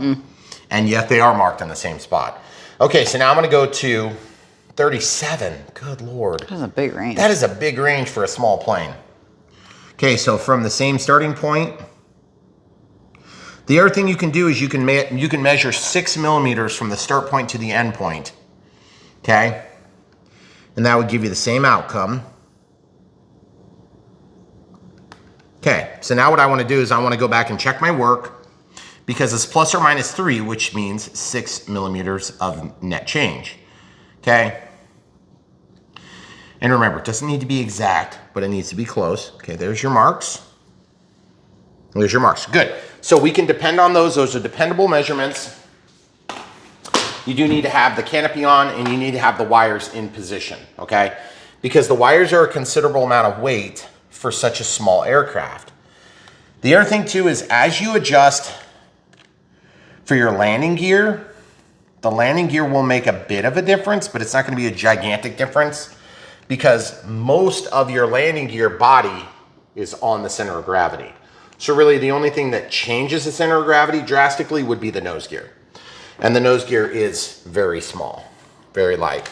You see what I've done with my cable? I simulated it being plugged in as close as I can. And then I'm gonna slide this back into position. Now it is gonna be plugged in a minute. I guess I could hypothetically just plug it in. Why don't we just plug it in? Okay, full disclosure, we're not bound. Ordinarily with the plane, I'd wanna be in command of the plane. So we would start by binding. This is a small plane. I will inherently be able to trust it because I don't plan on sticking my finger up the thrust tube, okay? If you do plan on sticking your finger in the thrust tube, work out binding first for safety reasons, okay? Now this is gonna go into auto binding as well. You'll see with the lights off. Oh, yes! Okay, so you see the red light? It's eventually, I don't know if this is dual protocol or not. Yeah, it looks like it's gonna do just like we've seen before, so it's already in binding, so whatever, I'm just gonna bind to it, you might as well. So I have nothing set up on this model, I'm just gonna bind. It just happens to be the first model, so I don't have to select a model. DSMX 22 milliseconds telemetry. Oh, those lights are sweet. They are so good for an ultra micro. I am super excited about that. Elevator up, elevator down, roll left, roll right, yaw left, yaw right. Now you also notice this did not call for a transmitter file upload from the receiver to the transmitter, okay? Which is fine because ultra micros are super simple to set up. So we're gonna do that in just a second, but I wanna get the center of gravity settled. Now you guys might notice we bounce around a little bit in our setups. That's because the natural movement in setting these planes up, there is a hole, and I don't know if that hole is designed so you can see the red light, but do you see that hole? Oh, I see it now, yeah, right here. You can totally see the lights through the top, which is kind of cool. I don't know if that was a design feature or just a happy accident. I'm guessing it was a happy accident. Probably. Okay, so I've had to kind of coordinate those cables together and then try to get that back, and it's not wanting to drop down. Now I'll tell you why. Probably because of the bulge. But you see, this is not wanting to go in. Mm-hmm. And I don't know if I'm gonna have to work this back further so that it drops down like that, maybe. Let's see if that does it.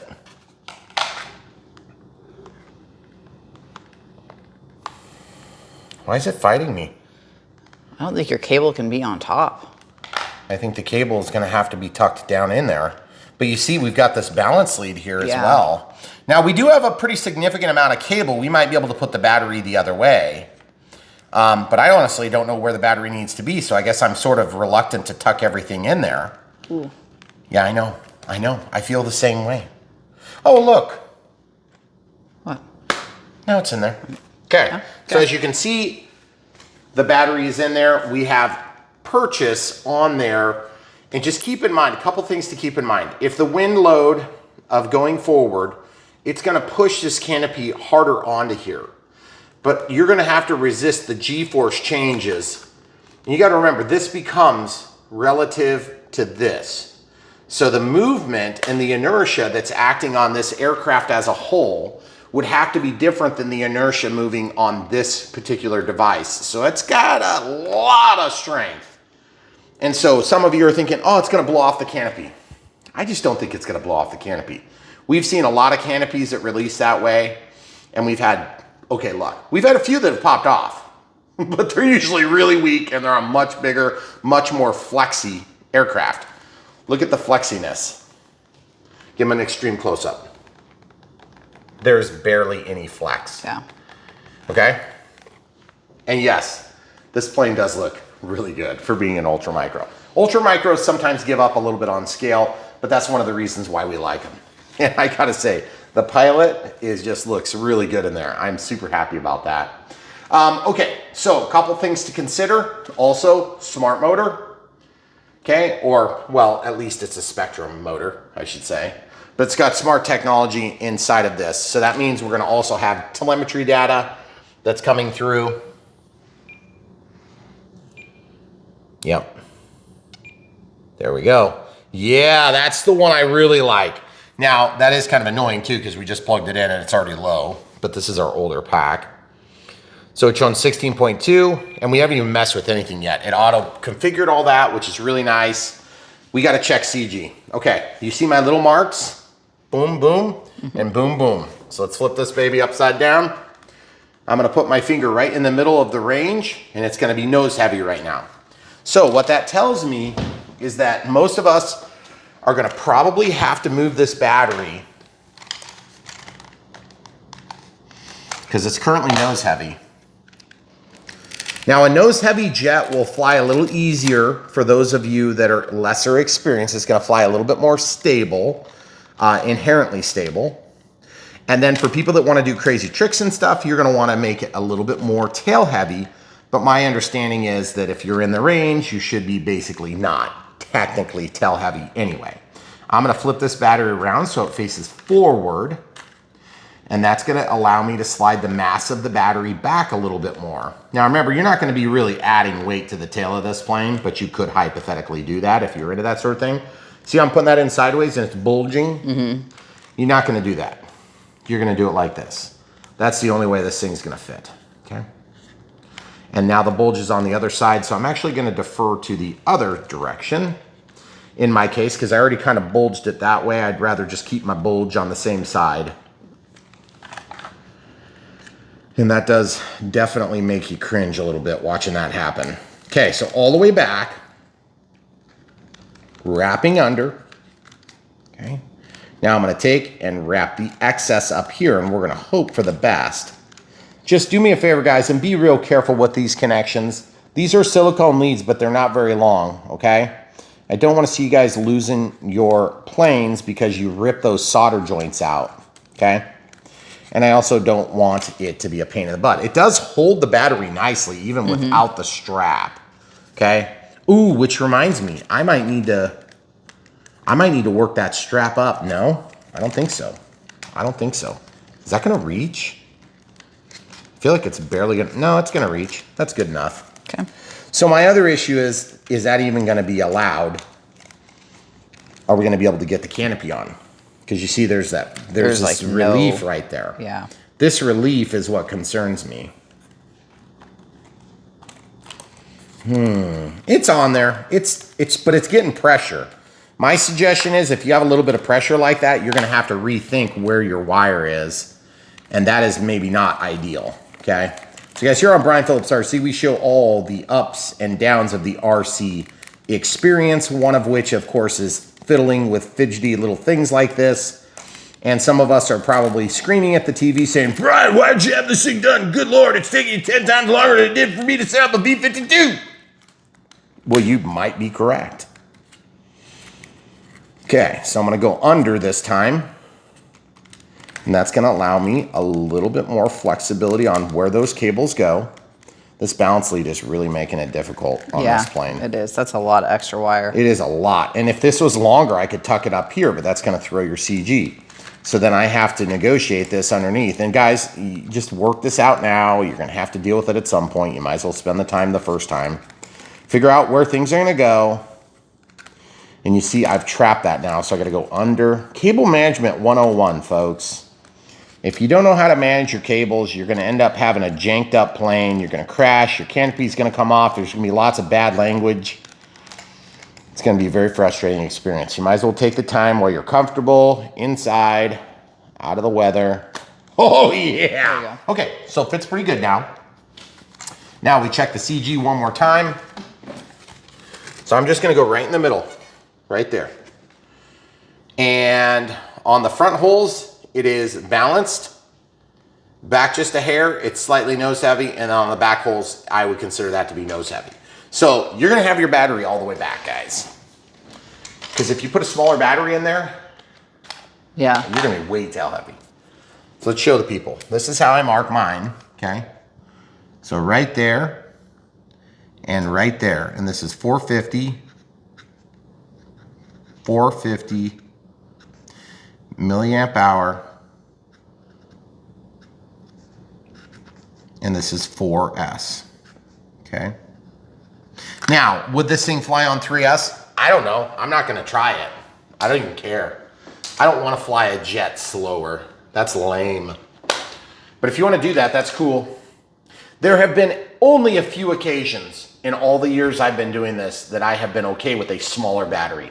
And that would be on 1.2 meter P47 and what was the other one? 1.2 meter P51. Both did really good on the 3S still.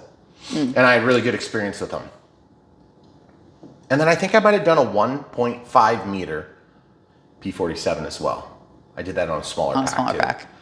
Except I don't remember for sure on that. So I should go with the 1.2s. So there you can see it. Now, could you fly this right now? Actually, you probably could. So we have elevator, we have ailerons. It's rolling the correct direction. It's rolling the correct direction. It's yawing the correct direction. As you can see, the steerable nose gear is working the correct direction. Okay, now time for a little bit of thrust. Wow, that's a lot for a small plane. Let's see if it's got a 1-to-1 ratio. I doubt it.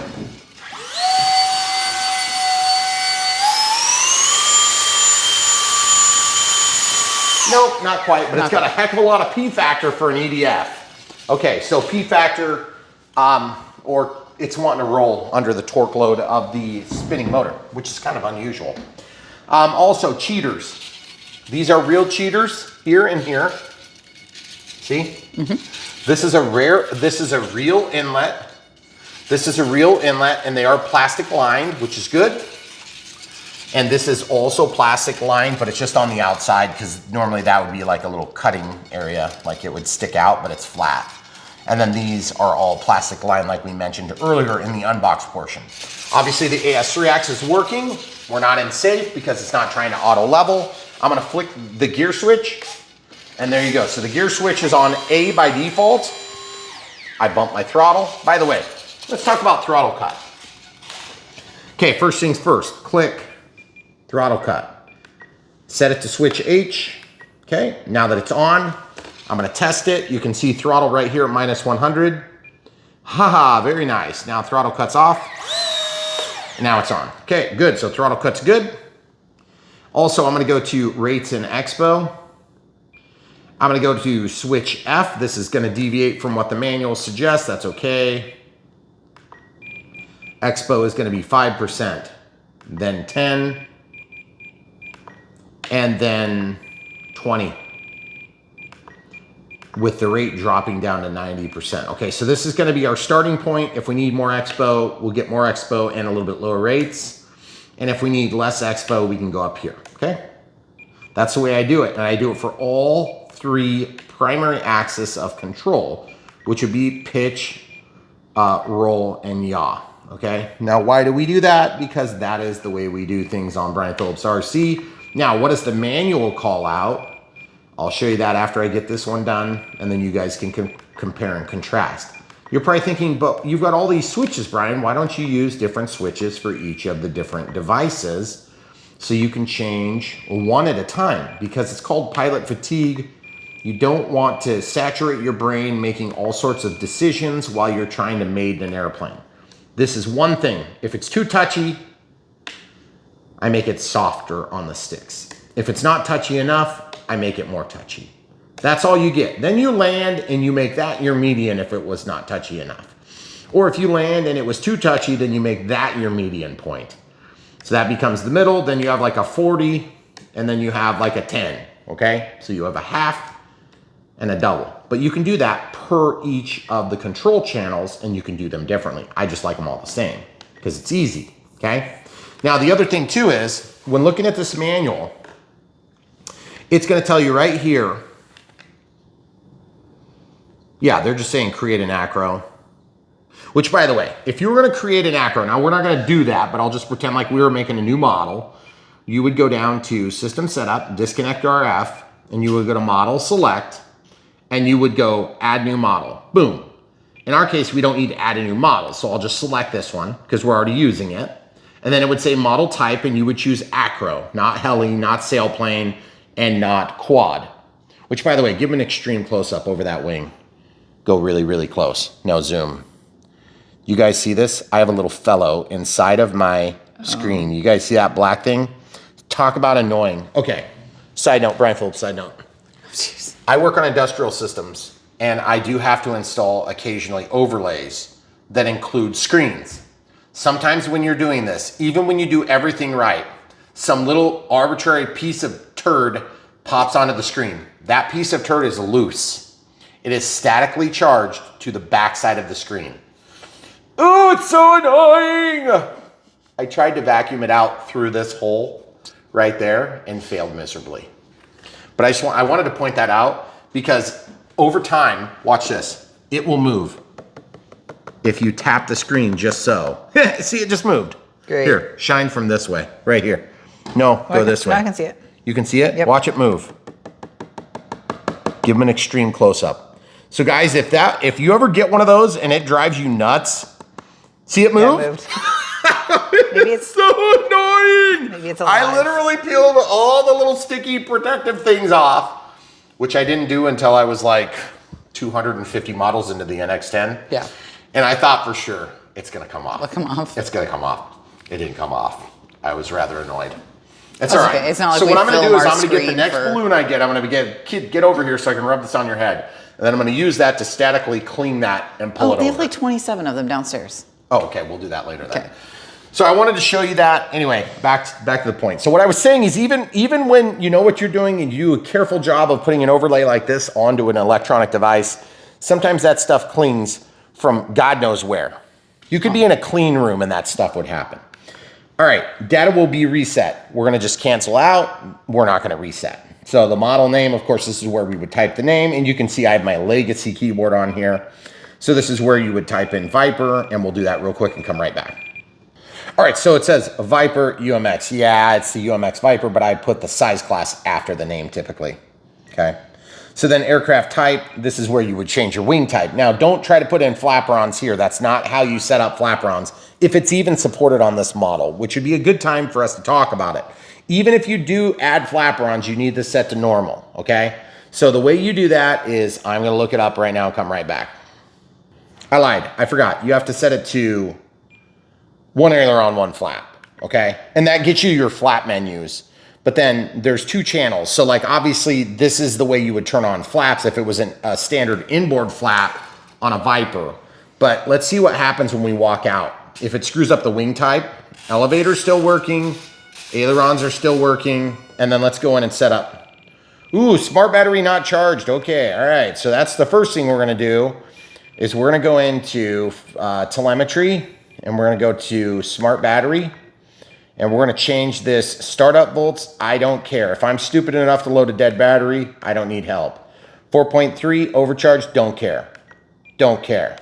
But you know what I do care about? I do care about this stuff. Does it talk about the poles? Sometimes they do. 6 poles, baby, right there. 6 poles. So what does 6 poles mean? There it is. That's gonna help with the speeds and stuff. I think it's going to calculate it correctly for like the ESC and the speed of the motor movement. Okay, so low voltage at 3.4, I want a voice, okay? I don't want a tone because that's not going to tell me anything. And I want warning reports every 15 seconds. I don't want status reports. Some people like status reports, especially on small EDFs. EDFs are battery sucks, okay? So now that that's done, we don't have that annoyance anymore. Now we can go back down and we can look at the flap system. Flap system. All right, so let's turn that to switch B. That's where I like it. And this is probably not going to work, full disclosure, but let's just see what happens. Okay, so we're already in that mode. See, nothing's happening to the ailerons.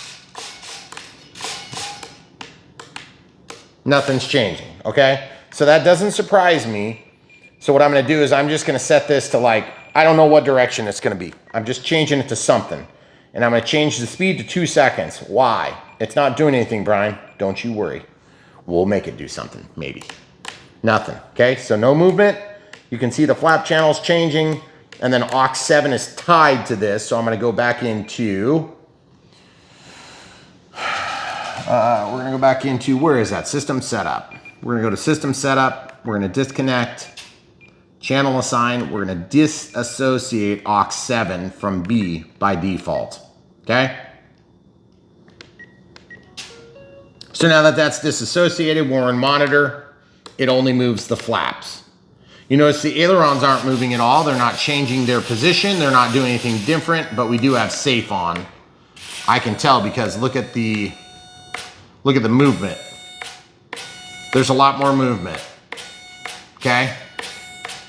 That's because safe is off here, AS3X is on, safe is on there. Now, that leads me to my next move. My next move is, we don't have to do forward programming on this because this is just an ultra micro, okay? So I'm gonna go into forward programming just to show you that it doesn't do anything. See, it doesn't do anything, it's gonna fail to connect. Yep, good. So then I'm gonna go into system setup, I'm gonna disconnect RF, I'm gonna go back into that channel assign, and I'm gonna make an assignment. See, gear is on A. Nope, I want it on D. Why? Because when I'm on switch D, then that means in monitor mode, you can see this still switches the gear, which is gonna change between safe and not safe, okay? So it looks like safe is up here and then AS3X. How do I know that safe is here and AS3X is here? Because the amount of throw changes, but then also when I'm in safe, if I flip the plane upside down, it's gonna try to auto level. And then look at the elevator. It's trying to pull out of a dive, now it's out of a dive. Now it's trying to pull out of a climb. And then the other thing you can do is you can pull the sticks down into the side like this, and then you can see where your limit is. Here, I'll pull this way. Okay, see, that's your limited bank angle. And then look at the elevator, that's your limited pitch angle. Okay, so it's not gonna let you go any steeper than that or any steeper than that. So it lets you go pretty steep, okay? The other thing is, I like to see a change in audio events for digital switch. So there's two ways to do this. You can either make a flight mode that will change based on this characteristic change, because we've now got safe on switch D, or we can do it through flight modes. Okay, I'm gonna show you the way I wanna do it as a creature of habit. I'm gonna go to system setup, disconnect RF. I'm gonna go to flight mode. I'm gonna assign it to switch D, okay? Then I'm gonna walk to spoken flight mode, and I'm gonna change, see how it says 1, 2, and 3, okay? So in this mode, I want it to say, was that safe or AS3X? I can't remember which way you said Let's that. go back out and check, okay? So flight mode 1 is obviously safe. Then that's AS3X and AS3X, okay? So what I wanna do is I wanna go into, servo setup, travel, scroll over to reverse, and I wanna reverse gear, boom. Now, this is gonna operate the way I want it to, okay? So that's AS3X, AS3X, and then safe, okay? Yep. Because I want AS3X up here, I would normally program in an off setting, and then I would program safe. So if I wanna fly in safe, I turn on safe. I don't wanna accidentally toggle it with my gear switch, because I'm such a creature of habit. I know I'm gonna try to retract the gear on a Viper. And then I'm gonna try to deploy the gear with a Viper, and that's gonna change my safe status. Well, for those of you that don't understand, when I take off a plane, I'm taking off down the runway, and right at the end of the runway, there's trees. Well, that one tree we moved, and that tree is now right there. Point at it, please, the cherry. Right there. Okay, so that tree used to be there, now it's there. Okay, let's hope it lives. So I could technically take off and go through that hole, but then just beyond that, about 300 feet, there's more trees and much bigger. So if I turn on safe, that limits my climb angle. And so I have been known to miss those trees by inches, because I accidentally turn on safe as soon as I roll, because I'm trying to retract the gear. Yep. So creature of habit, learn your own habits, respond to your own habits so that you can have the best life possible. All right, so now that this is flipped, I can go down to system setup, disconnect RF. Now remember, this is the flight mode 1 still. This is flight mode 2 still, and this is flight mode 3 still. We only changed the operation of switch D, which happens to be tied to gear. So gear is flipped, but D is not flipped. Flight mode is not flipped. Does that make sense? Yes. Okay, so just I want to say that out loud. So now we can go to spoken flight mode here. So on flight mode 1 is now AS3X. So highlight, cancel, cancel. And now I could just scroll in AS3X, which stands for Artificial Stabilization 3-axis. That's why we use X, because X is for axis. Everybody in preschool might correct me. That's okay. See, this is how you wear out scrolly wheels. If I were smart, I would make a pre-selected sound choice, and I'd have like 5 that I use on a routine basis, and I wouldn't have to scroll this far. But since we are trying to teach people to use a virgin instrument, AS3X mode, okay, then this one's gonna be flight mode 2, which is gonna also be AS3X mode in this case. I would normally set this to off, but it's actually gonna also be AS3X, because there is no way to force off that I know of, okay? AS3X, whoops, AS3X. The scrolly works phenomenal right now. That was the only thing I was kind of getting to the point where I was having to fix it too often, okay? On my NX10. We scroll down here, and then we're gonna find AS3X, artificial 3-axis stabilization. Where is it? Almost there. Just get past the waypoints. This is bad that we know this stuff. Yes. They're safe. Did I go past it? Nope, it's keep going. There it is. Okay. And then this one's gonna be safe. Okay, so highlight, cancel, cancel. This is gonna be safe. sensor assisted flight envelope. Okay. Then we're gonna go in here, we're gonna scroll way down to the same spot, and we'll come right back.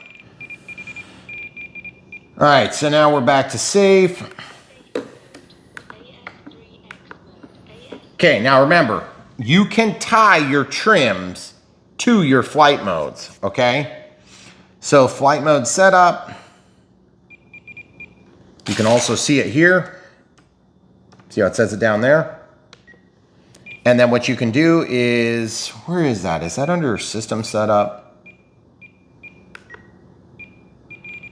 Yeah. Preferences. There's the flight mode table updated. Okay, where is that? We'll find it and come right back. Duh, it's under trim setup. Okay, see how it says common digital? You can change that to flight mode. So like if you wanted to have, I don't know why you would change throttle trim, but you'd have common. So each of these are gonna be tied for all 3 flight modes. But if you wanted to have different trims, like when you're in safe, that's fine, you can do that. So for ailerons, you would set it to flight mode. For elevator, you would set it to flight mode. For rudder, you would set it to flight mode. And then the trimmers, you could change it to flight mode. Okay, makes sense. That's if you wanna do it. I don't wanna do that. And then there's, what's normal change? Crossed? Okay, that's kind of weird. And then these are the default. Gimbal trim assign. So like if you made a change in one of these assignments, then you could change that. I remember back in the day, we used to use a Lemon RX receiver, and I had to change the axis of control based on the way we mounted the device, okay? We don't have to do that on these planes anymore because they learn their position that they're mounted in the aircraft, and there's like some 20 odd positions. I don't even know how many positions there are, but I know there's a lot. So if we were setting this up as a plug and fly, we would go through those steps, okay? But now that you know how to do that, you can make that decision if you'd like. But in my case, I want the trims to be the same. So let's just scroll in a bunch of trim here. So we got like 70% trim there, or 70 clicks of trim. It's gonna stay the same regardless. But if you wanted to have that so that it didn't actually stay the same, you could do that too, okay? So now it's back to 0, just so you know. All right, so what have we set up? We've set up our dual rates and expo here. We've named the aircraft. We've also made an audio and visual representation to tell us whether we're in safe or not. We've confirmed safe is on or off. Okay, and we have disassociated it from the gear. But one thing we haven't done is we haven't checked for thrust reverse. Let's scroll over and see if we see it. We do not see it, okay? So normally you would have a serial controlled menu, and you would use your aileron and elevator to control through it after following a series of steps shortly after startup to use a smart ESC to impact change on an ESC like a smart ESC. Evidently, we are still not allowed to do that in the ultra micro multi-purpose bricks, which if you don't know what I mean when I say that, I mean a multi-purpose brick, which is right here. That is an ESC, and it's also driving the receiver, and it's running some different servo channels and things like that, like you would on a normal standard receiver. But we call it a multi-purpose brick because it does different purposes beyond just being a receiver, okay? Now, we also have multi-purpose bricks that have built-in integral elevator and rudder servos, and then we have some that don't. This one doesn't. We also have some that have dual ESCs, like for instance, on the SR-71 or the F-14. I think those might have external ESCs. I can't even remember, but there's a few that have duals and singles, and then there's some that have brushed ESCs as opposed to brushless ESCs. This one, of course, has a brushless ESC. So it's gonna have 3 leads to go out to the motor versus 2 that would be on a brushed ESC, which ironically, you can take, if you do it right, you can make a brushless ESC run a brushed motor if you're careful. Anyway, there's lots of fun things you can learn in this hobby. You're not gonna learn them all in one video from Brian Phillips RC, which is why I'm gonna take this second to just warn you, if you're brand new, if you're getting addicted, you're in the right place at Brian Phillips RC. We're gonna teach you to take you from where you are now to where you want to be, which is knowing enough to be dangerous in the hobby. We'll try our best to get you there as quick as possible, which is why the videos are long. Thanks for bearing with us through these videos. We try not to waste your time. It doesn't feel like that when you're watching a 2.5 hour video that you could do in 10 minutes. But believe me, I could have this thing flying in 5 minutes alone if I open that box, start to finish. I've done it before. But I do this because I want to help others learn the hobby. This is a complicated tool. If you're not using the features of this tool, you're doing it wrong. This tool will make you a better pilot. It's not hard to use, but it does take practice and it does take a certain amount of aptitude that you build on over time. If you're just coming back to the hobby, you are not an idiot because you don't know this stuff off the top of your head. How would you know it if nobody told you? And believe me, you can read that giant manual that came with it. Looks like a phone book, which by the way, it's in multiple languages. But let's just say 1/5 of that book and you'll get nowhere. Nowhere. You might learn something I didn't mention, but you're not going to be able to apply it. We're going to make applicable information. We're going to share stuff so that you can actually do the things you want to do, which is fly this thing, okay? If you wanted to do lots of weird setups and aftermarket changes and add flaps and things like that, we've been doing that for years. You can actually go back and watch our old videos. And once you get up to speed, you can actually apply those things to these planes. There was times when we were taking ultra micros and we were installing lights when lights was not a thing on ultra micros. We were taking and adding flaps when flaps were not a thing, and I was complaining about it. In fact, I'm looking at a plane right now. That plane, I added flaps to. The P-47D. Oh. Yep, or that's a Razorback, I think. So the P-47, we added flaps to that twice. We added a second receiver in the Cessna 182 UMX. For years we've been doing that stuff. The Crescendo, the original Crescendo, we added flaps to. We had the Crescendo Advanced. Eventually, they started putting flaps in for us. So all I've got to say is a lot of these planes that we have modified over the years, we learned a lot of different critical things that we have been able to carry forward as we advance through the ranks. Just like you, if you're 20 years out of the hobby, there's things I don't even know that existed back in the Crystals days. And you could probably teach me a thing or two. But a lot of that technology has fallen by the wayside. It's really expensive to get, or people don't use it anymore. We're gonna try to teach you the stuff that we do use today and how to apply it to get the most out of this technology.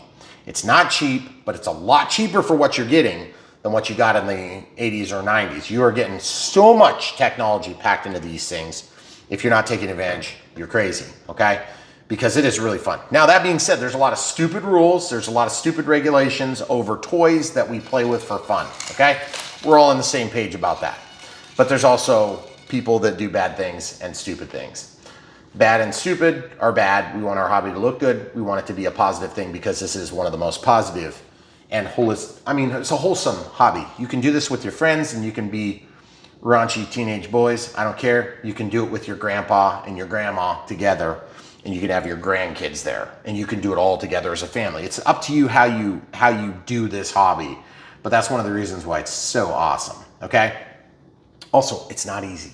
If it was easy, anybody could do it. But anybody can do it given enough time and effort. Unless, of course, you are handicapped and you physically don't have the capabilities to hold a transmitter or to manipulate your fingers and things like that, which some people do. So notwithstanding those issues, there is a place in this hobby for you. And if you do have handicaps, there's lots of cool ways you can work around those to even potentially enjoy something, maybe not as fast as this, but something a little slower, okay? There's all sorts of cool technology for that. All right. Soapbox ended. BrianPhillipsRC.com. Check it out. That's where you can find competitive offerings for the Viper. We should almost have a whole Viper category. But we have them sorted by type, whether it's a brand or it's by the style of airplane. So if it's a general aviation or a warbird, this would be actually technically a general aviation plane, right? Oh, I don't know if it is. But it's an EDF jet too. It is. So there's certain planes like that airliner back there would be in the EDF jets, and it would also be in general aviation. Yep. I think the Vipers are all in like the sport category if you're looking for just... This would be a sport jet. Yeah. But it is technically a general aviation. This would be an experimental general aviation plane. It's not a warbird. Well, no, it's not that. So that being said, lots of information to disseminate in one video. We try to do our best to keep it relevant, but also tell stories that are totally unrelated to waste your time. Which... if you need a story time, you have to tell them what you did to your hand because everybody's going to ask. This gross thing? Well, you should have seen it. I splashed some molten plastic that was on a piece of foam that melted. It was in a burn bin, and I picked it up, and I had nitro gloves on, and it splashed right here and right here, and you should have seen it. If you think this looks bad, you should have seen it. It looks way better. It looked like I had, for lack of better terms, it looked like I had a testicle right here on my hand. It was so gross. I could barely like close Because it my melted hand. your glove to your... Well, no, I mean, I was able to strip the glove. I went for the snow first thinking that would be enough because we were outside, and I should have just stripped the glove and I would have been fine. It was okay. It hurt pretty bad, and it was pretty bad for a couple of days. But yeah, you're noticing that wound. It's all part of the show, guys. Yeah. When you're building a giant building. Which, by the way, if you're brand new to Brian Phillips RC, we are building what's called an aerodrome here, which means we're gonna have a total of 3 runways.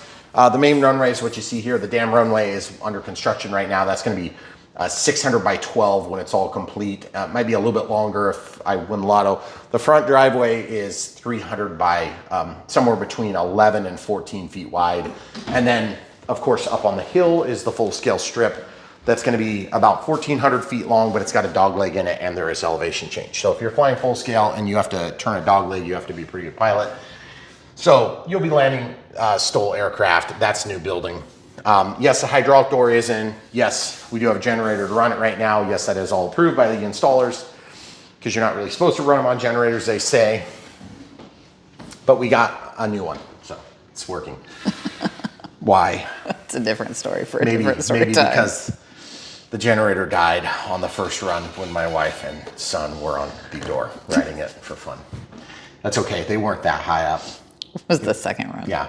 So guys, that's what we do on this channel. We show the full start to finish setup of not just ultra micros. We do everything from this all the way up to that and everything in between. And we've done bigger planes. We've done more complicated planes, significantly more complicated planes. And we're gonna try to help you get where you wanna be, which is out of the chair and into the air, okay? That being said, what else do we have on here that we haven't set up? We haven't set a timer. I suppose we could set a timer. Let's talk about the timer real quick. All right, so scroll down to timer. And I want it to be we're probably gonna go for a 3-minute and 30-second timer, which is a short timer, but this is not a very big battery. Anything over 25% is gonna start it. And then I'm gonna run it. At 1 minute, I want a voice warning. At 20 seconds, I want nothing. At 10 seconds, I want a voice countdown. At expiration, I want tone and vibrate with a tone every minute thereafter, okay? Now, also, we already set up safe. We already verified safe is working. We've got the audio events. Oh, we have one more feature that we want to look into, and that is, can we turn on flaperons? Now, if you don't know what flaperons are, ailerons roll the aircraft, okay? But you'll notice they go opposite directions of each other, okay? So if you were to deploy flaps, which I have this set up to actually actuate the flaps if they were activated, these would go down together and continue to operate as ailerons, hence the name flaperons, because flaps are typically inboard, ailerons are typically outboard, not always, but typically. And an inboard flap, you would also have a tie for an elevator correction, because when these deploy down, the plane will tend to balloon, all things considered. If you keep the same speed and all that, it would balloon. So the elevator would correct, and then what happens is you translate that additional lift that's created, because you create different drift because you create different lift by increasing the drag. So the coefficient of lift to airspeed changes. So you get lift, and that balloons the plane. Now, if you're outboard, it just acts as like a control surface, and it points your nose down, and then you have to go up with the elevator for the elevator correction. So that's elevator compensation, elevator correction, however you want to call it. That is mixed by this controller system in the flap mode, okay? So in our case, we're gonna have an outboard aileron, then we're gonna need the elevator to go up, and that's if we can activate it. So we're gonna check on that right now. We'll show you exactly how to do it if it works. All right, so guys, this is an excerpt from go back so they can see the whole page. This is page 7 of the manual of the Crescendo UMX, okay? So we're doing this procedure called the advanced setup. So I'm just gonna fold this down. This is not necessarily 100% set up for this plane. So we're gonna see if it works right now, okay? So we moved our channel 5 or the gear from here to here. So we just gotta do this. 1, 2, 3, 4, 5, 6, 7. Yep, it did it. You see that moving? So that wiggle tells me that it took, okay? So now watch this. It's already working, sweet. Oh, that's so cool. All right, so it did work. You guys see how they're moving? Now we can go into flap system and we'll change this back to neutral. 0 is the center. Okay, and then if you're doing just straight flaps, this is flaps. Now I'm gonna roll in a number. Okay, so you see it's like 50%, so it barely moves down. Okay, and then this one, we'll clear that. We'll actually go negative even more. So let's not go all the way down, so there's a little bit of deflection left. And let's change this to a little bit less. Let's go to like 40, okay? See how that works? Now they're both going down, but they're still acting as ailerons. And it's still moving the correct direction, okay? Now we need to make the elevator move in a somewhat extreme fashion because I want to see it move because I don't know what direction it's going to go. So that went down, so that's wrong. So we actually want that to go the other way. Whoops. See how the elevator's walking up? Mm-hmm. So now that we walk it up, I want to walk it up like maybe 8. And let's do 12. So there's a small difference. You can barely see it move right here. Take off flaps, now landing flaps. And of course, everything continues to work. And then when I'm not in safe, everything continues to work. We have the correct roll authority. Now in safe, let's make sure with flaps deployed, is this thing gonna auto level?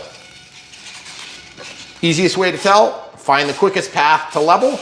The second way is look at the elevator. Yep, it's gonna work. So now the other thing you can do, and this is something that you can do if you want a more advanced setup, you can now have trims attached by making these trims not common, and then you can make associations in those modes. Okay, so normal flight mode, takeoff flaps, landing flaps. Now, one thing that we've learned from faster planes that have flaperons is that flaperons don't always work good. So the other thing you might want to do is you might want to set this the other way and make spoilerons, okay? So spoilerons are going to be like going up. See that? And that's going to actually speed you up a little bit. But it's also going to change the angle of attack strangely. It's going to act like a control surface on an outboard wing like this, as opposed to inboard, okay? And so it's going to kick your cant up like this instead of kicking your cant down. Like the angle of attack is going to be forced up slightly by that change in the outboard portion of the wing. Okay, it also will create more drag, even though it can speed you up because it changes the laminar effect over the top of the wing. Now, when you run spoilerons, you may find that spoilerons are more effective on this particular aircraft because flaperons are kind of a shot in the dark, okay? That's why we set them to what we believe we want them to do off the bat, and we hope for the best. Let's do 35 and 85. Beautiful. And then in normal flight mode, everything is just back to standard, okay? So that's pretty sweet. Okay, guys, so we've showed you how to set up all the different features. Yes, this is not in the manual. This is in the Concendo manual. So the Concendo UMX helped us out again on this UMX Viper 30. Now, do you have to use flaperons to have a good flight experience? The answer is no. Do you even want flaperons? I have no idea. I never know until I try it. The difference between me and the really good pilots that test fly these at the factory, and yes, they are really, really good pilots, and yes, I have flown with them, and they are phenomenal pilots. They can fly anything. They're scary good. These guys forget what it's like to suck as a pilot or to fly in extremely tight areas, even though they know how to do it. They usually fly at bigger fields, okay? Because we're doing an aerodrome here, we are hemmed in by trees in a way that most of you aren't, okay? So for me, flaps are a big deal. When I started flying, before remote ID, before all the drone registry BS, we used to fly in the neighborhood, which was not sanctioned. I don't care, AMA people, don't worry about it. We don't fly there anymore. But when we did that, there was no rule against it. But toward the tail end, the rules started to come into force, and we're like, oh crap, what do we do? I loved it. We had great neighbors, we had good relationships. If we didn't, we would have never got away with it, okay? We had cul-de-sacs on both ends of our street. We were on basically a non-through street. It was awesome. We loved it, okay? Playing like this, you'd have got away with it all day, except this was the only one that I ever got a complaint about because it was loud and obnoxious, because it sounded like this, except worse. By the way, that sounds 100 times better than the 28 millimeter Habu that I was flying at that time. Yeah, that was because it screamed 10 times louder than Yeah. that. So the 30 millimeter made a huge improvement. The AS3X and Safe made a huge improvement, which by the way, they're so much better tuned than they were 10 years ago. It's not even in the same ballpark, okay? These things fly better. Even with Safe on, you can still have an enjoyable flight, okay? But we can program in flaps without lots of hoopla. It takes just like, what, 30 seconds of effort. And you can turn on and off flight modes and have all your trims attached. There's just tons of cool stuff you can do that even 10 years ago we were begging to do. Not to mention soft, squishy tires, not to mention quick release tires. I know some of you are screaming, I want retracts on a plane that size. Yeah, well, I do too. We're probably never gonna get them, okay? Truth is, most people are gonna hand launch this plane. Most people are gonna be totally satisfied with hand launch belly land. In fact, on the 64 millimeter, I don't even really like the gear on that thing. I just hand launch belly land that thing, okay? But if you go to 70, you have reasonably good retracts. And on the 90, you have amazing retracts with Oleo spring-loaded landing gear. Not quite as good as that F7F over there. But you got just nowhere to go but up from something like this. But it's still gonna give you an amazing experience. And look at these lights, guys. Yeah, the lights are cool. The lights are awesome. We even have an oscillation here, so it looks like a rotary warning beacon. Now note that there is no rotary beacon or red light on the bottom. By the way, be a little bit careful on that plastic. I think some idiot's gonna break that, like me. I hope not. So don't be that guy. Be careful. Make sure it's seated all the way. And look, this is also gonna help protect your wingtips when you have one of these. But I'm gonna tell you what, this is not an F-16. It does not have a super narrow wheelbase here. Yeah. Okay, F-16s are terrible for that. F-18s are even worse. They love to tip like this. But this has a long wing and it's got a wide stance, which helps a lot for landing, okay? So the Viper has so many amazing features, airframe-wise, setup-wise. I'm really happy with the way this went together. I'm not so much happy with the weather out there, but we may end up flying it anyway and seeing how the AS3X keeps up. But guys, if we answered your questions, if we helped you get from where you were to where you wanted to be, smash the like button, click the bell, subscribe and get notified from Brian Phillips RC. We know that the YouTube algorithm has changed a lot from 3 or 4 years ago. I'm finding it hard to find what I wanted to see on YouTube lately. I don't know if you guys are, but I can tell you this. It seems like it looks at about the last 2 or 3 days I've watched, and that's all it recommends. And it used to be, you know, thousands of subscriptions. I would get a feed of just tons of information that I wanted to see and I would want to watch. And now they have just like totally screwed that up. I don't know what's going on, but make sure you're clicking the bell when you do get notified.